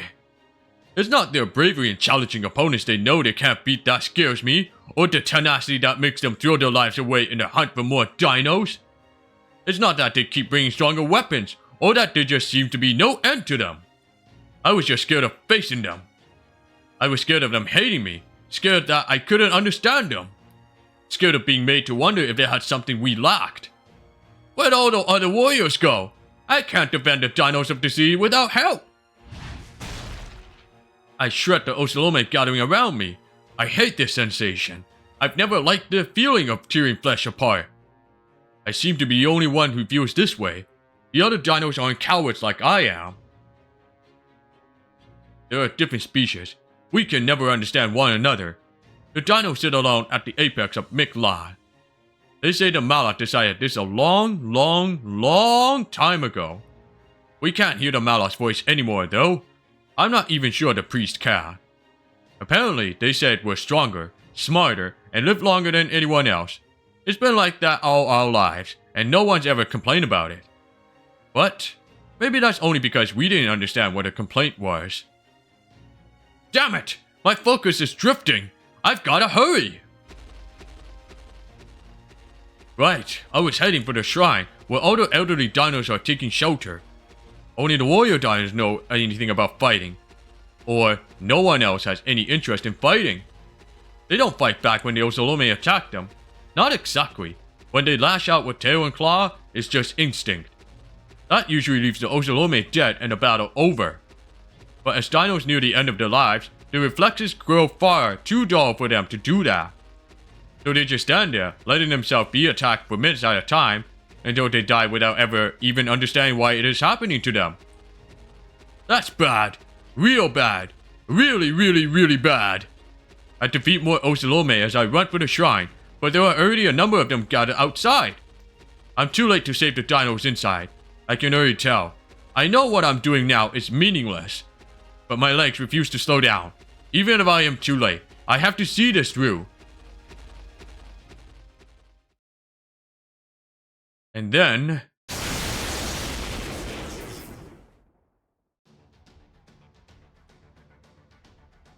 You Olga Marie! You came back!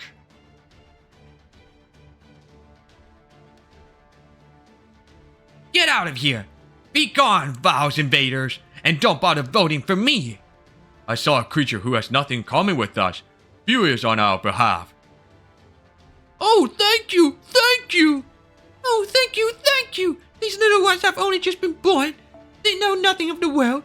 They can't even open their eyes yet. You saved them from dying having known only pain and darkness. I see. Good for you, but don't thank me. I didn't come here to save them or anything. Besides, I hate lizards. I just hate anyone who would kill innocent bystanders even more. I just happened to be around and decided to help. Purely on a whim. Won't ever happen again. Get away from the shrine. Head into the jungle. I don't want to see any more screaming colors. So? I'm sorry. Screw my doubts. I know there's no point in saying this now, but... my hopefully future wife is so cool! Yeah, I doubt that.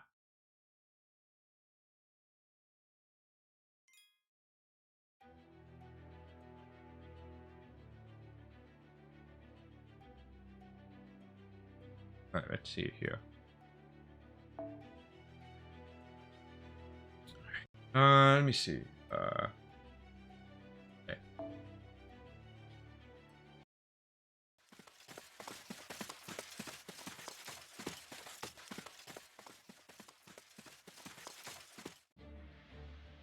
There, I can see Chicken Itza. The ramparts have all been destroyed. There are no Osalome outside the walls anymore. They must all be inside the city already. I've got a fix on the hostiles inside Chicken Itza.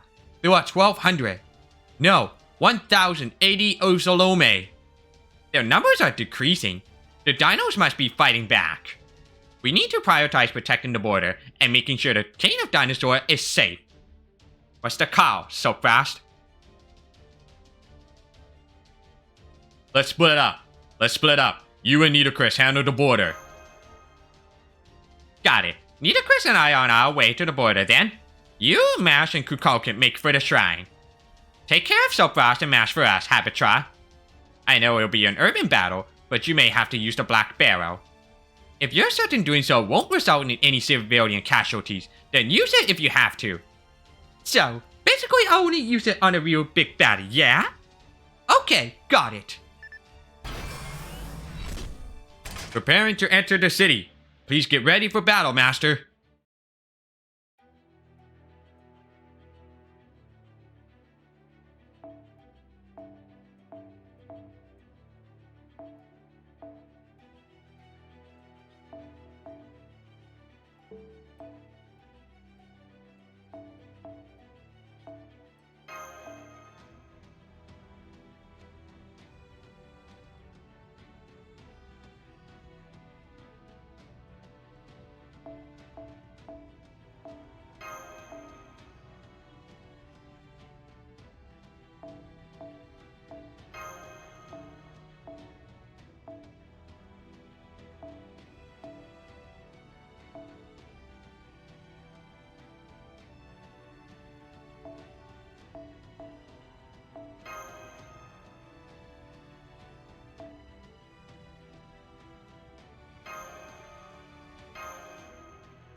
いっぱい遊んであげちゃうぞ。白兵戦今のうちに準備。白兵戦今のうちにターンを上げる応援。へえ、やりました。適当にやっとくわ。夏の女神が主情に告げる。踊りなさいな、騒ぎなさいな。すっきり。はあ、鐘の音が聞こえる。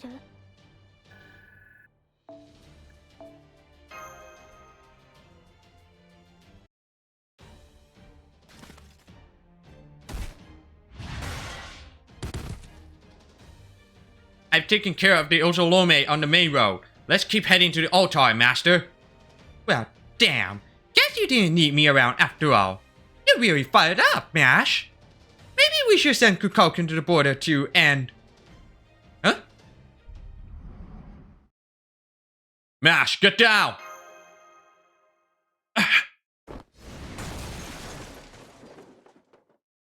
Shit. Onyaskaya? Oh, so you came this way. I guess this means you care more about people's lives than your ship, boy. Then I'll take what you value most. See? In my world, those who desire life most must offer their own.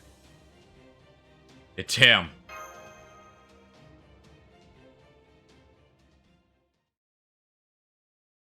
Hey, hold on. I feel like my fucking Bluetooth it keeps disconnecting like no apparent reason. I'm gonna turn it off.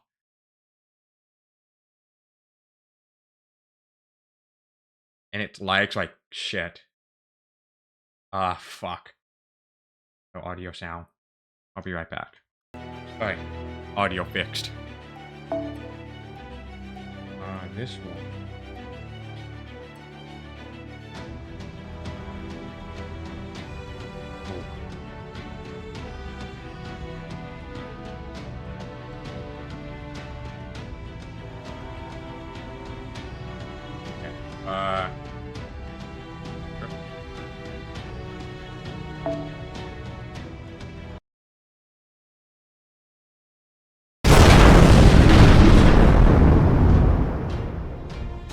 You're a kid on our port side. Shield's down another 5%.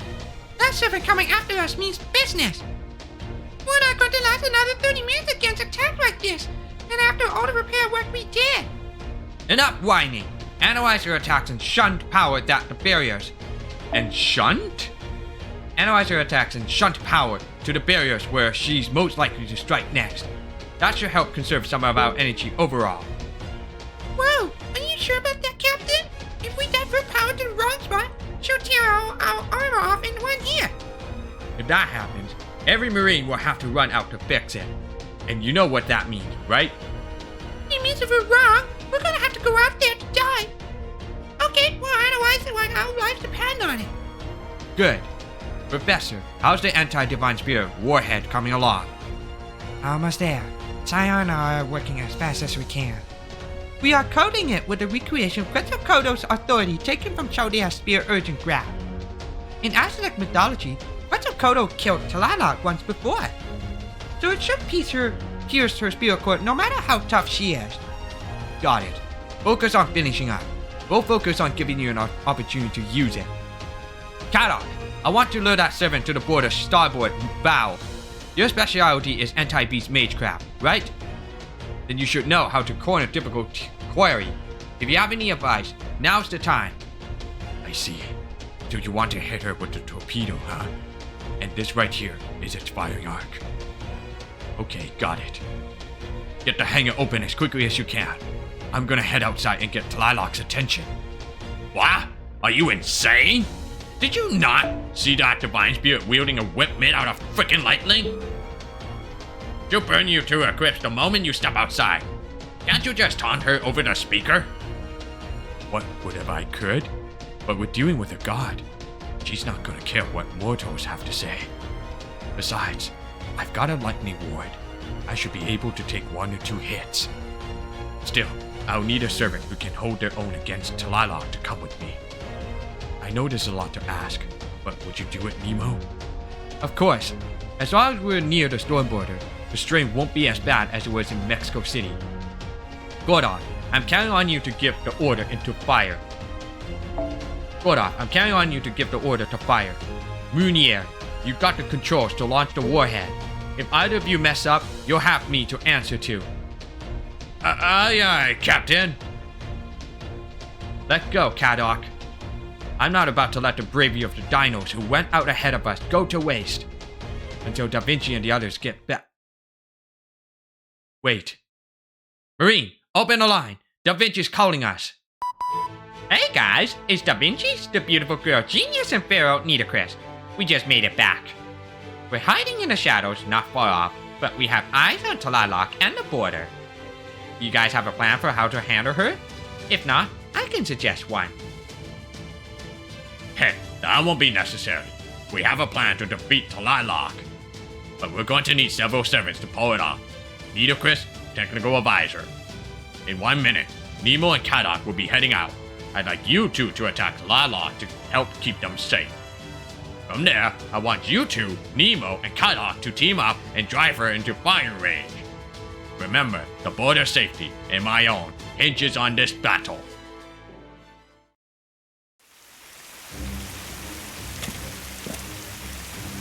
They put something on top of the armor.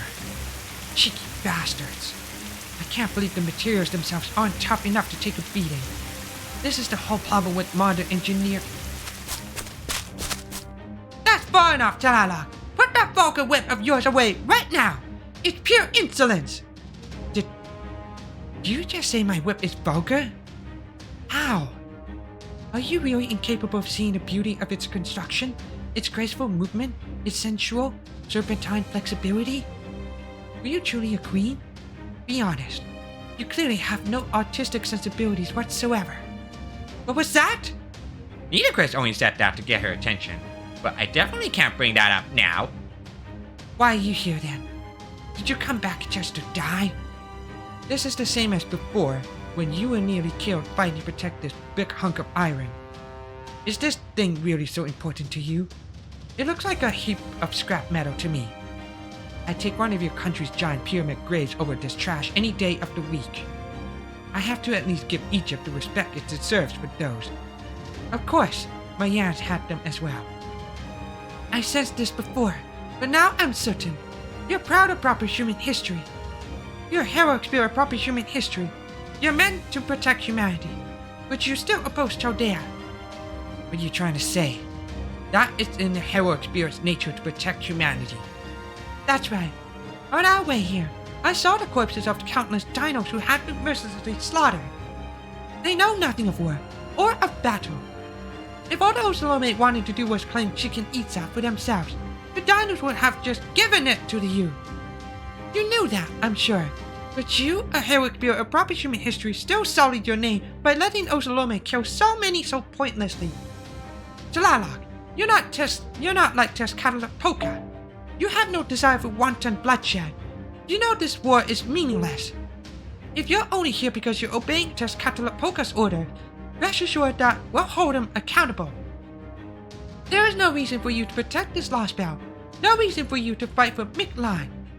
It's still not too late. Join us now, and...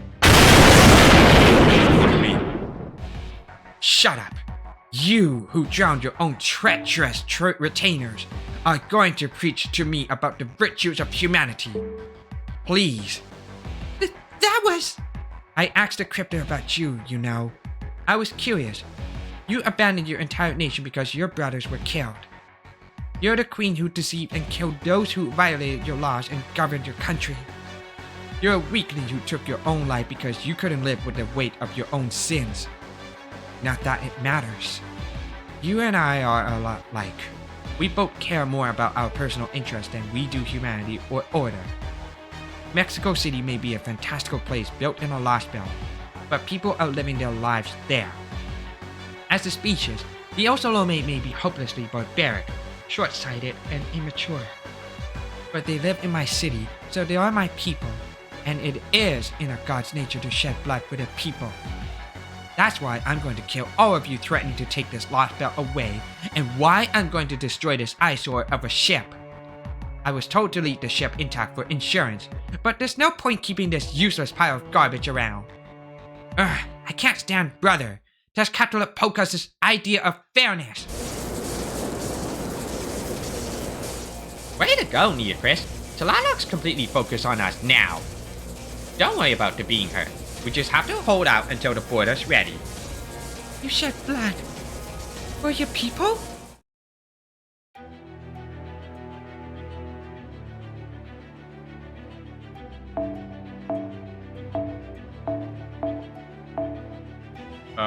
Wait, hold on.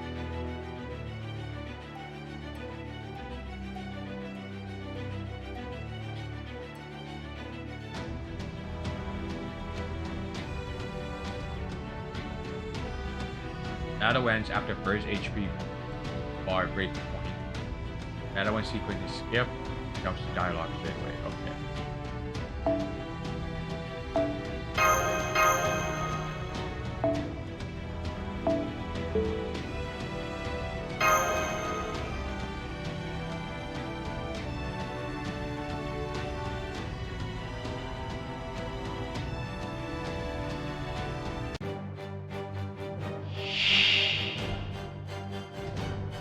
あの、私一人だけ浮かれているということはありませんか？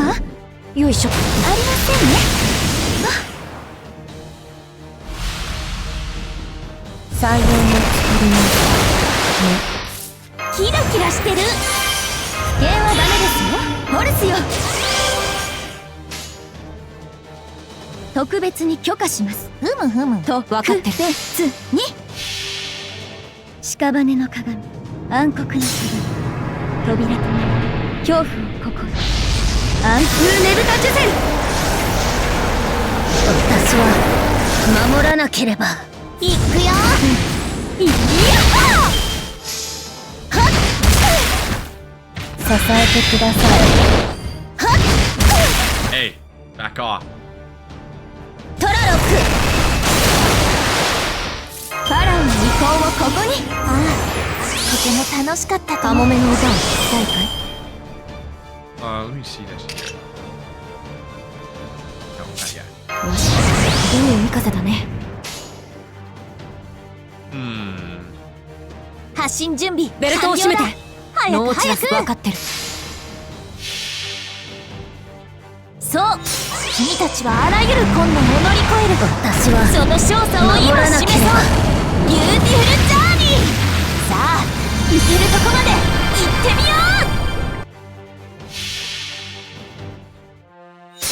トリトンエンジンスタート。照準よろし。計算完了。ほら、関連設備ロック。グリーンはいいかしら。許可する。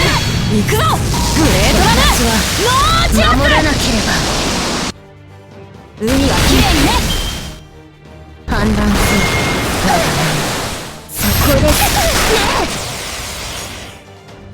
I 再 survived. 現を作ります Neither Chris survived.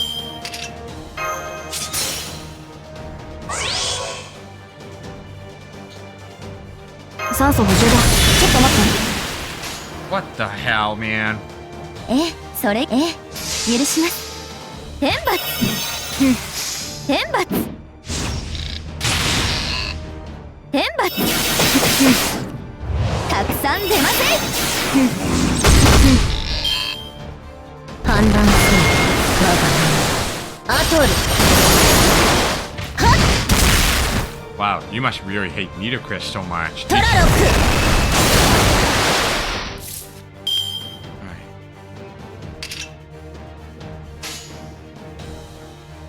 Alright. マクムオッケーいくよ芸術とは輝くものさいくよ狙いを定めて発射反乱せよ我が名今滅びの夜よ明けよエスコルピオン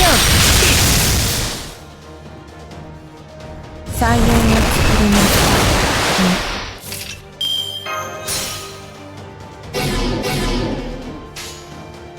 す聞こえてるベルトを締め見えて聞こえてる最終確認変更大体合ってる大体いいです大体いける大体バッチリノーコメントですもう仕方ないグレートラムローチラス守らなければ通りといや小型艇発進ローチラススライダー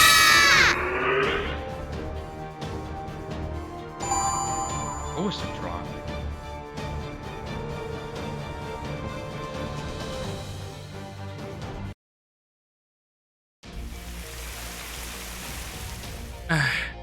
I just do not understand. What is it with you people? This is exactly how things went before. And here I was, expecting some new weapon or something very shocking after all that big talk. Oh, we've got something for you. Forget shocking. This is going to blow you away in every possible sense. Commander, she's in position. Now's our chance. Right, we're all locked and loaded. Fire at will, Moonier. Don't you mean fire at will, Commander? Huh?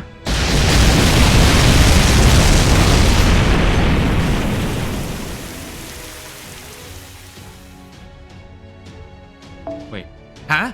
It opens. direct hit. Nice. Knocked her all the way into the jungle. Command room, status of the enemy servant. Is her spirit core intact? How much damage did we do to her spirit urgent? That was a direct hit from a custom modified anti-divine spear Spiritron warhead, which can even be used in void space. Even if she does still have a spirit core, she'll definitely be incapacitated. If we're lucky, we might even be able to take her prison. If we're lucky, we might even be able to take her prison.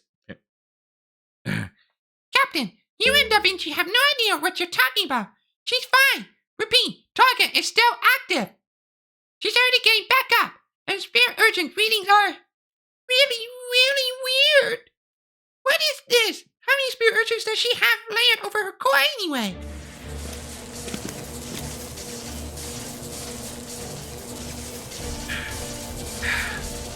Okay, that one hurt. So that's a warhead, huh? Nice trick. I have to give you that one. What the hell? Not only is she not fatally wounded, she actually has more magical energy now? So not even an anti-divine spirit warhead worked on her. What the hell kind of defenses is she packing? And just how freaking strong is Kukoken if she could one-shot that? No, that's not it. Lawlock isn't a divine spirit. But they live in my city, so they are my people. And it is in a god's nature to shed blood for their people. That's not right. Gods do not shed blood for humanity. She's something else. Something that, in some cases, may even be more powerful than a divine spirit. If we don't find a way to stop her, she's going to destroy the border. We don't have any time to spare. But there's still a way we can fight back.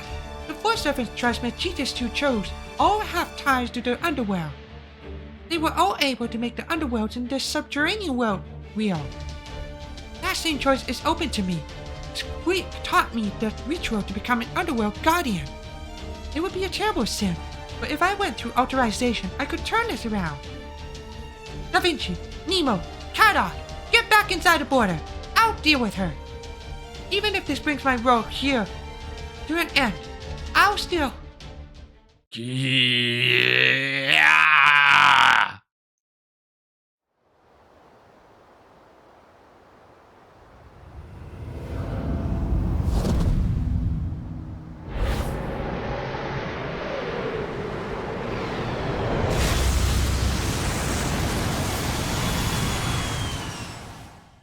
Huh? So insolent! I know that voice! Huh? You! Why did you come after me? Let go of me, you filthy thing! Don't take my path with your muddy... Ah!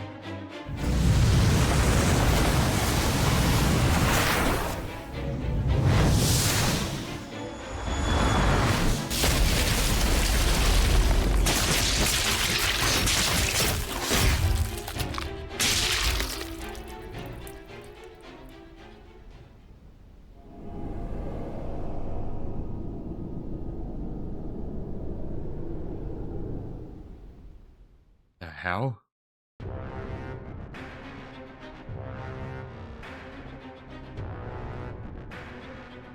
Lilac Signal has vanished!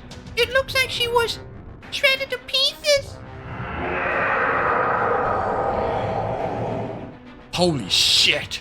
That thing killed Tlaloc? Or did it just help her get away? Whatever just happened, I have no idea what that monster is, but I think I'd rather have taken our chances with Tlaloc. It couldn't be more obvious what that thing is. What's the meaning of this, Camazotz? Was rescuing us another of your malicious pranks?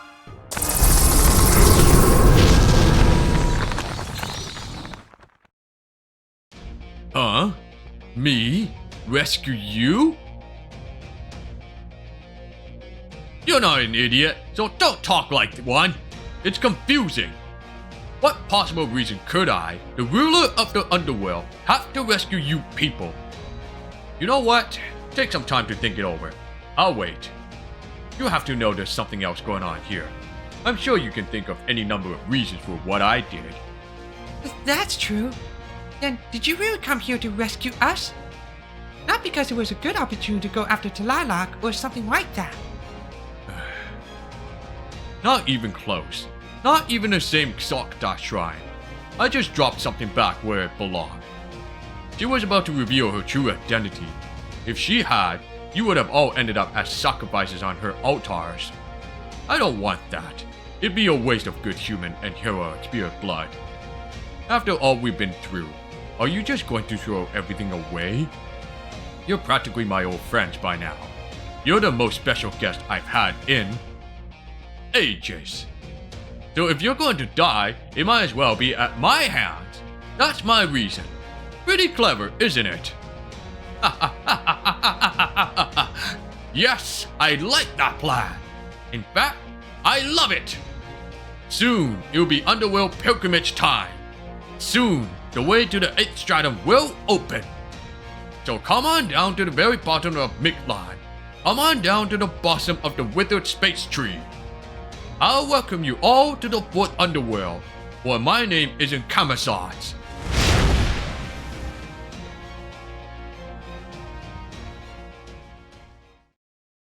Okay.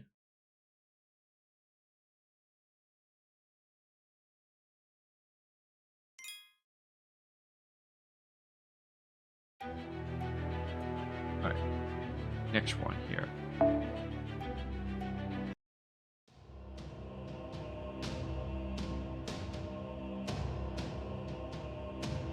Is that the Tezcatlipoca from Mexico City? But that's be urgent. It's different, but it's still Tezcatlipoca. Another Tezcatlipoca. Oh, You're right, Master. In Aztec mythology's creation myth, there are 4 Tezcatlipoca, one for each of the cardinal directions. They're distinguished by color: red, blue, black, and white. The first to be born, Red Tezcatlipoca, is the god of death, rebirth, and grain. The second, Black Tezcatlipoca, is the god of war and night who represents a different sun. That's the Tezcatlipoca we know. He is a god of darkness who demands sacrifice. So then, this Tezcatlipoca must be...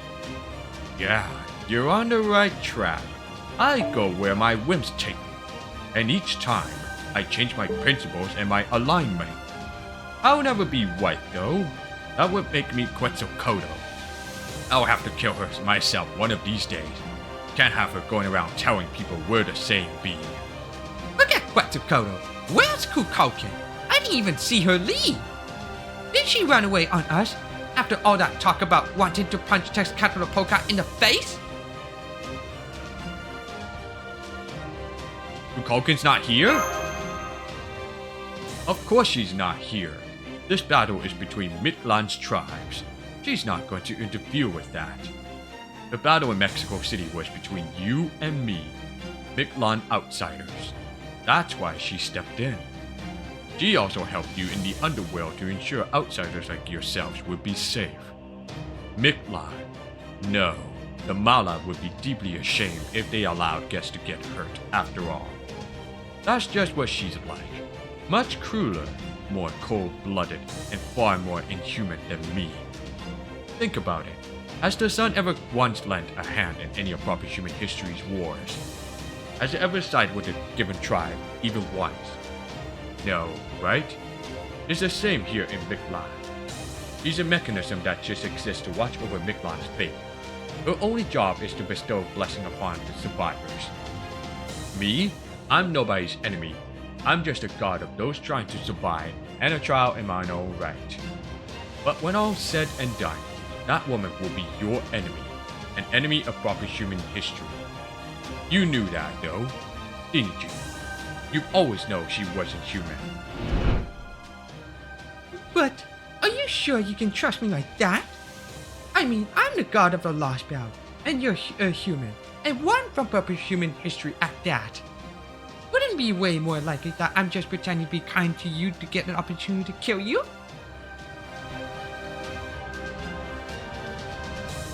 That can't be right. Whatever. You humans can believe in whatever god. Whatever. You humans can believe in whatever god you like. It's one of the most entertaining things about you. But now that you let your calavera go, I don't have any more reason to give you a pass. Your trial's over, mage. Meeting Black Tezcatlipoca on the battlefield means you die here and now. The magical energy emanating from the enemy divine spear's right leg is increasing rapidly. Master, please summon the most powerful servants you can.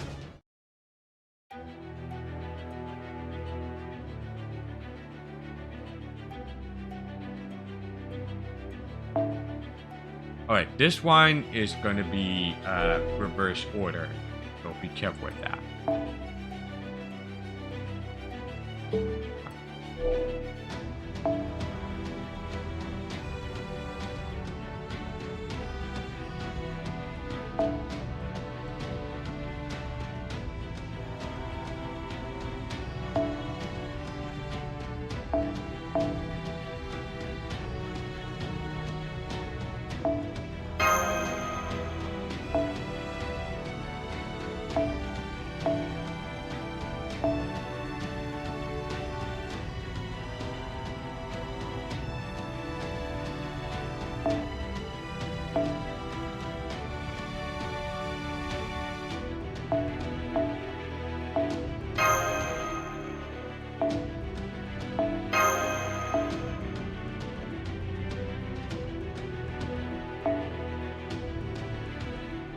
Oh, right, I forgot about this one. This one, I need to use it.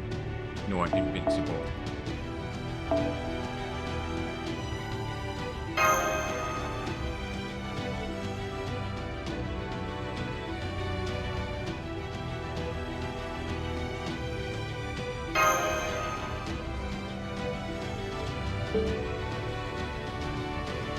1 second.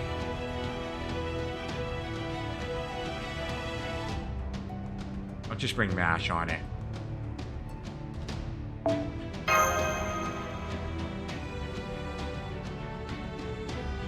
Let me see. I should probably get more crit stars. Yeah, I should probably, because this quest does not give you any bonds nor EXP gain.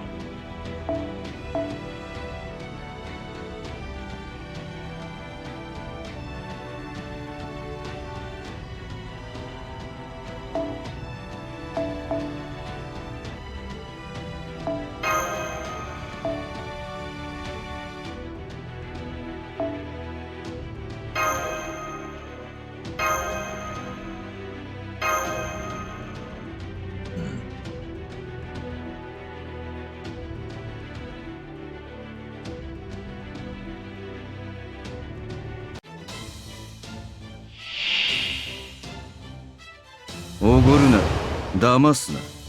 見えすいている。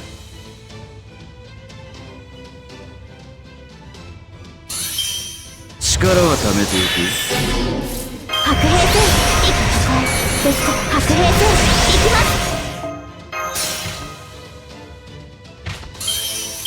お返しをしなくて仕方ないな、君たちは。ですか、白兵戦、いきます。そうだな、ユキタ。じゃあね、ドーナツ。それ待ってた。本当に OK。 これなるわ。少なびこなより借り受け、冥界を渡り来たる鞘船、雨の鏡の船。ふっ、重たいの、行くよ。はっ、前へ失礼。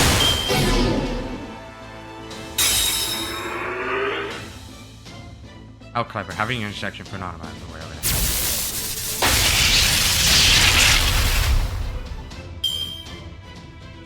You are gonna be a key main.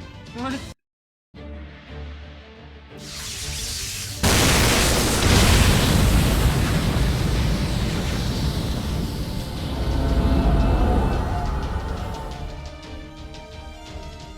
Well, it's your lucky day, Subrost. I just happened to be out for a little float walk nearby and stumbled across you fighting this guy. You Olga Marie.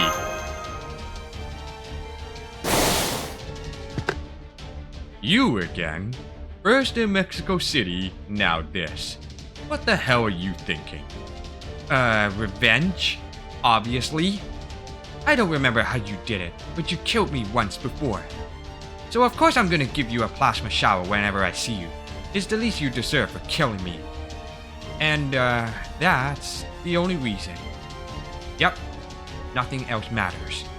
Director Olga Marie. I thought there was something funny about this.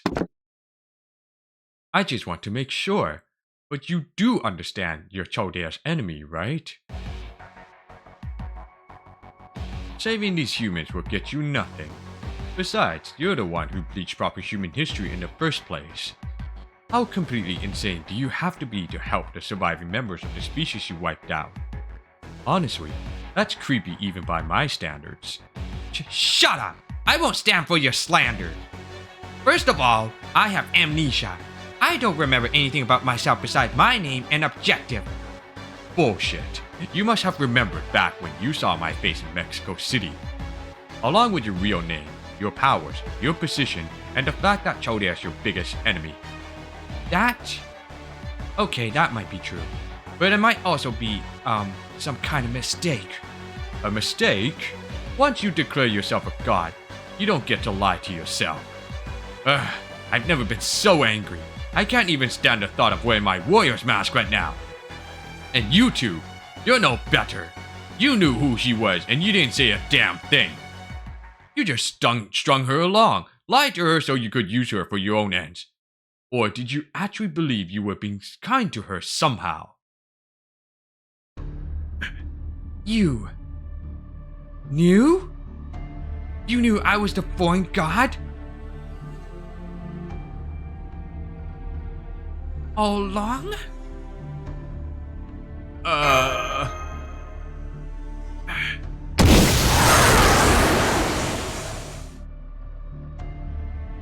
Sure, you can build a great, trusting relationship with an amnesiac enemy, long as you keep the truth from them.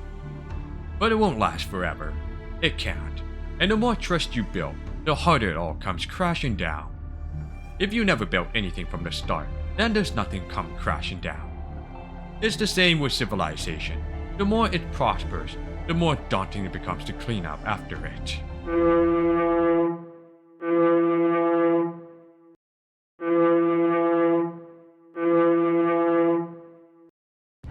Is that a siren? It's coming from the altar. The sun's orbit has changed. It means these Kalis killed the king.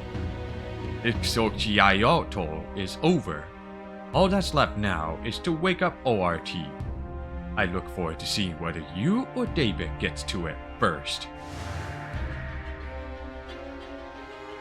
He's gone. I've lost Tezcatlipoca's signal, and you Ogre Marie's. Senpai, what have we done? Can we come back from this?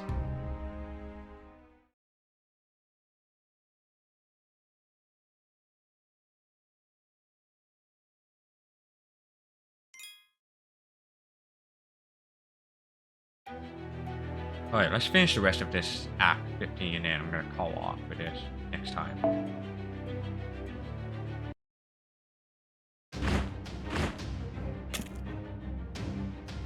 That was fast. I'm impressed you made it this far. How'd you get past the soldiers defending the planes? Did you gas them or something? Solid idea.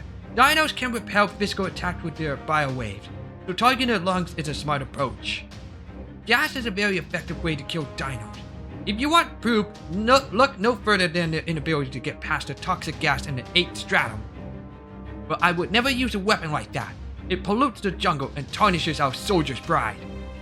That's the kind of ugliness you get from proper human history. No, the Osalome prefer to fight themselves with iron and lead.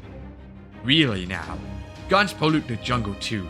The napalm you use certainly isn't doing it any favors either. Enough of this! Where is the king of Chicken Itza? Lead us to the king of dinosaurs and we'll spare your life. Right, of course you think that. I look just like a human proper human history. It's no wonder you're gonna tell that at a glance. All that aside, he really doesn't trust you, does he, Iskali? Or did he say this was one of those you know it when you see it things? You're just a horrible judge of character, aren't you? I guess Black Tezcatlipoca just put too much stock in you. What's so funny? How dare you say I'm not a good judge of character? You still don't get it. It's me. I'm the king of dinosaurs. While we're on the subject, let me give you my name. It's Tezcatlipoca. Blue Tezcatlipoca. The very same god as the one who made you from the flesh of the gods. Corn! Huh?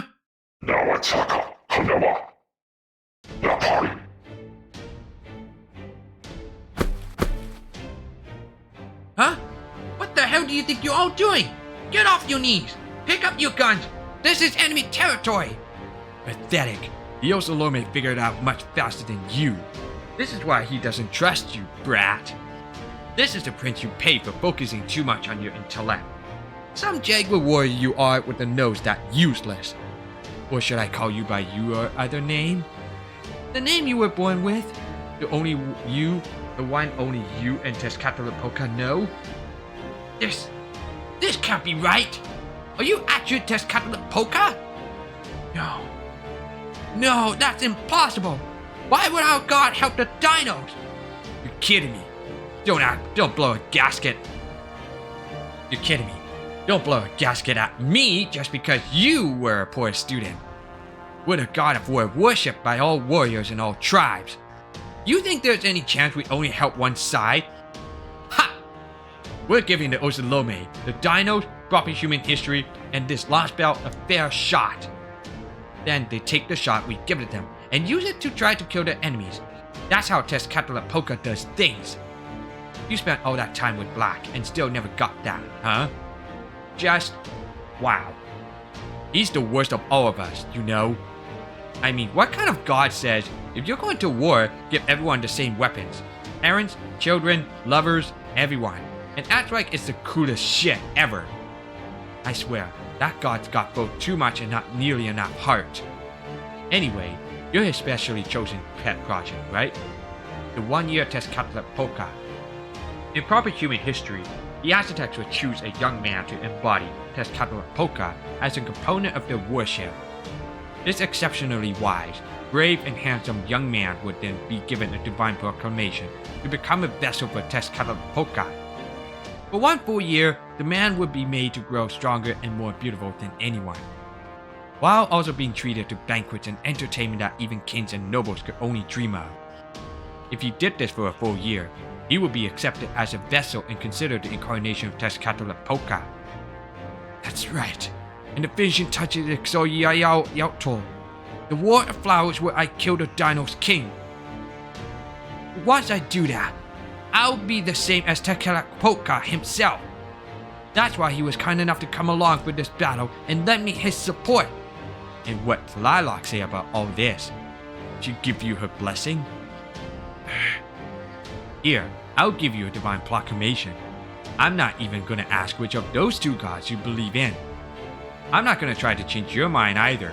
I'm just gonna say what should be blindingly obvious. Trust the words of the god you believe in, especially if your 2 gods are each saying something different. Shut up! Shut up! Shut up! Shut up! Tezcatlipoca ordered me to kill the king of dinosaurs. The word of God is absolute. I can't refuse him. But I also can't kill a god. That would be an unforgivable sin. So why would Tezcatlipoca order me to do this? It doesn't make sense. He's testing you. Not as part of Tezcatlipoca. Not as part of a Tezcatlipoca trial. But to see whether you got what it takes to be a vessel. Can you kill a god? An entire world? In pursuit of your goal? That's the important question here. I'm not going to fight this either way. It's your choice. If you decide to kill Tezcatlipoca, you'll have my forgiveness. Now come on! Time's a wasting! You should hurry up before Chaldea gets here. Go on, let's see the fruits of your year of training. Very well then, let me ask you this, Tezcatlipoca. Which side are you on? You mean as far as the whole Dinos of Ozolome thing? No! I mean, are you a god of proper human history? Or this Lostbelt? If you're a god of proper human history, you're my enemy, and I'll kill you. If you're a god of this Lostbelt, you're my ally, and I'll spare you. Yes, that works. That lets me obey Tezcatlipoca's orders and still kill another Tezcatlipoca. So it's okay for me to shoot you. Now, answer me, Blue Tezcatlipoca. Not that I even need to hear you say it. Since you're aiding Chaldea, you must be a god of proper human history. What did you say? How dare you? I'm a god of this Lostbelt. The Tezcatlipoca who's on this Lostbelt's side. You think I'd even give those proper human history idiots the time of day? No. No, don't you dare turn away from the truth, Iskali. Your god is the one on proper human history's side. Why else would he bring in guns, of all things? Why else would he build freaking Mexico City? Listen, Black Tezcatlipoca never had any intention of protecting Mictlan. Not for 1 damn second.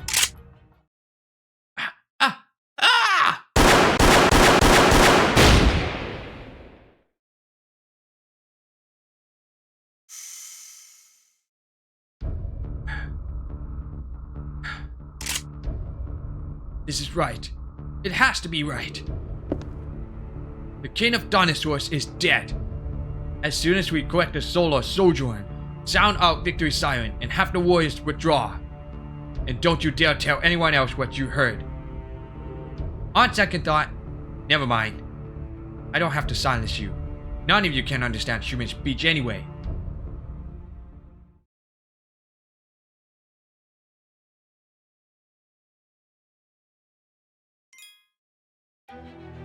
Alright, last one.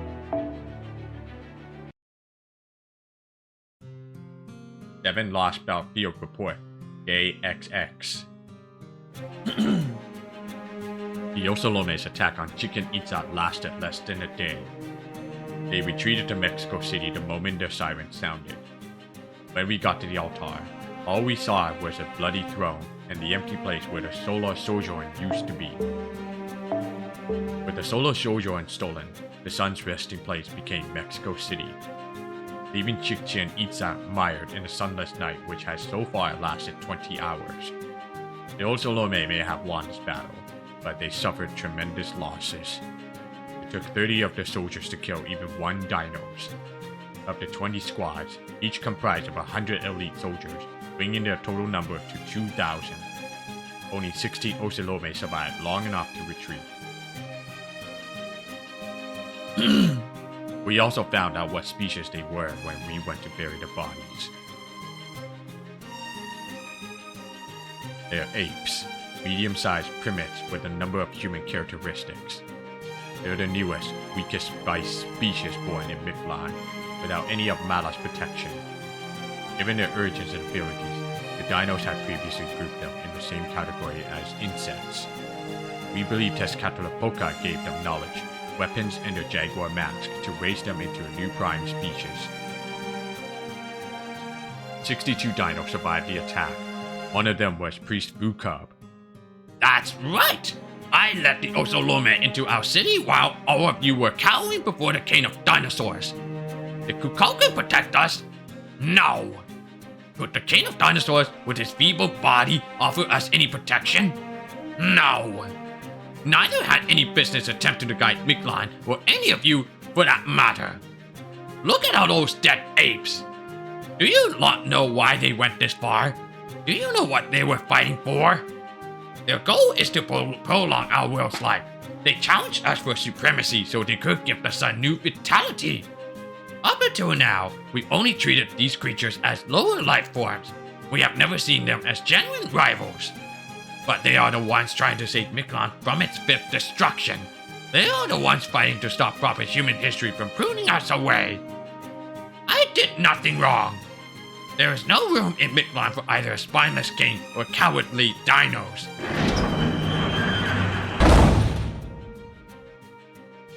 Priest Vukub was charged with treason and thrown in prison.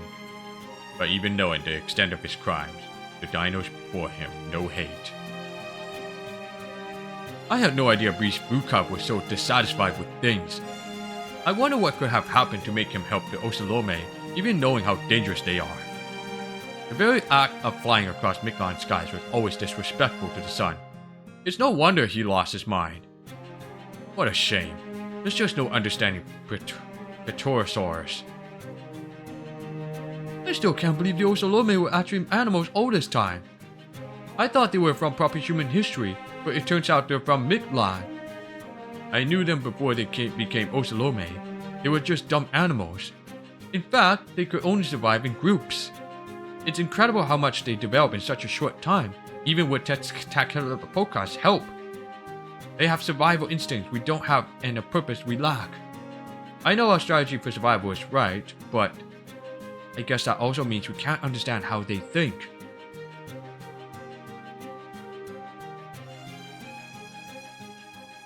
That's right. In spite of their intellect, the whole species has remained unchanged for 66 million years. In most mythologies, the sun was worshipped because it was well beyond people's understanding. Intelligent creatures see meaning in everything. Intelligence is the ability to try to draw closer to great things. Unintelligent creatures lack that ability and can therefore only evolve to adapt to their environment. But intelligent creatures will always seek a different path than adaptive evolution. Dinos were never subject to that law of nature. Intelligent as they are, their incredible empathy meant they never saw themselves as anything special. They had no real use for innovation, admiration, stories, or even producing culture to aid their survival. They are merely intelligent beings who have lived happily lives in the They are merely intelligent beings who have lived happily lives in the ideal environment Mala provided for them. And now, the destruction of that very environment is at hand.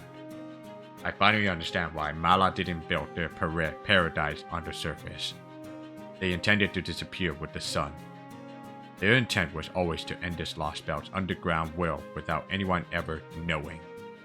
However, perfect their civilization might be, this Lostbelt could never be a threat or a rival to humankind. It's a pruned hypothetical, nothing more. One path life might have taken. I just want to believe that remembering the end will be a sufficient parting gift as we go our separate ways. Gran Cavallo Log.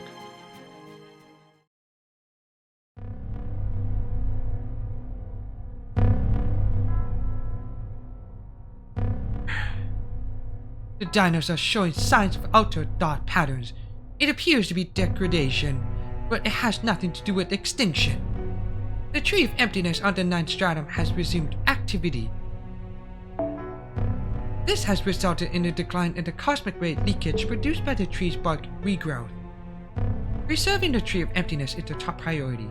We forbid anyone from entering the 9th stratum. I see. So the consensus I heard in Mictlan wasn't just me imagining things. I guess that means I'm supposed to kill all the visitors from proper human history. No questions asked. I hope I was just mistaken, since the malice direction almost never changes. Oh well, guess I'll just go kill them all. Oh well, guess I'll just go kill them then. I'm a god, so it's not as if I had anything like compassion or mercy anyway. It'll be just like squashing bugs.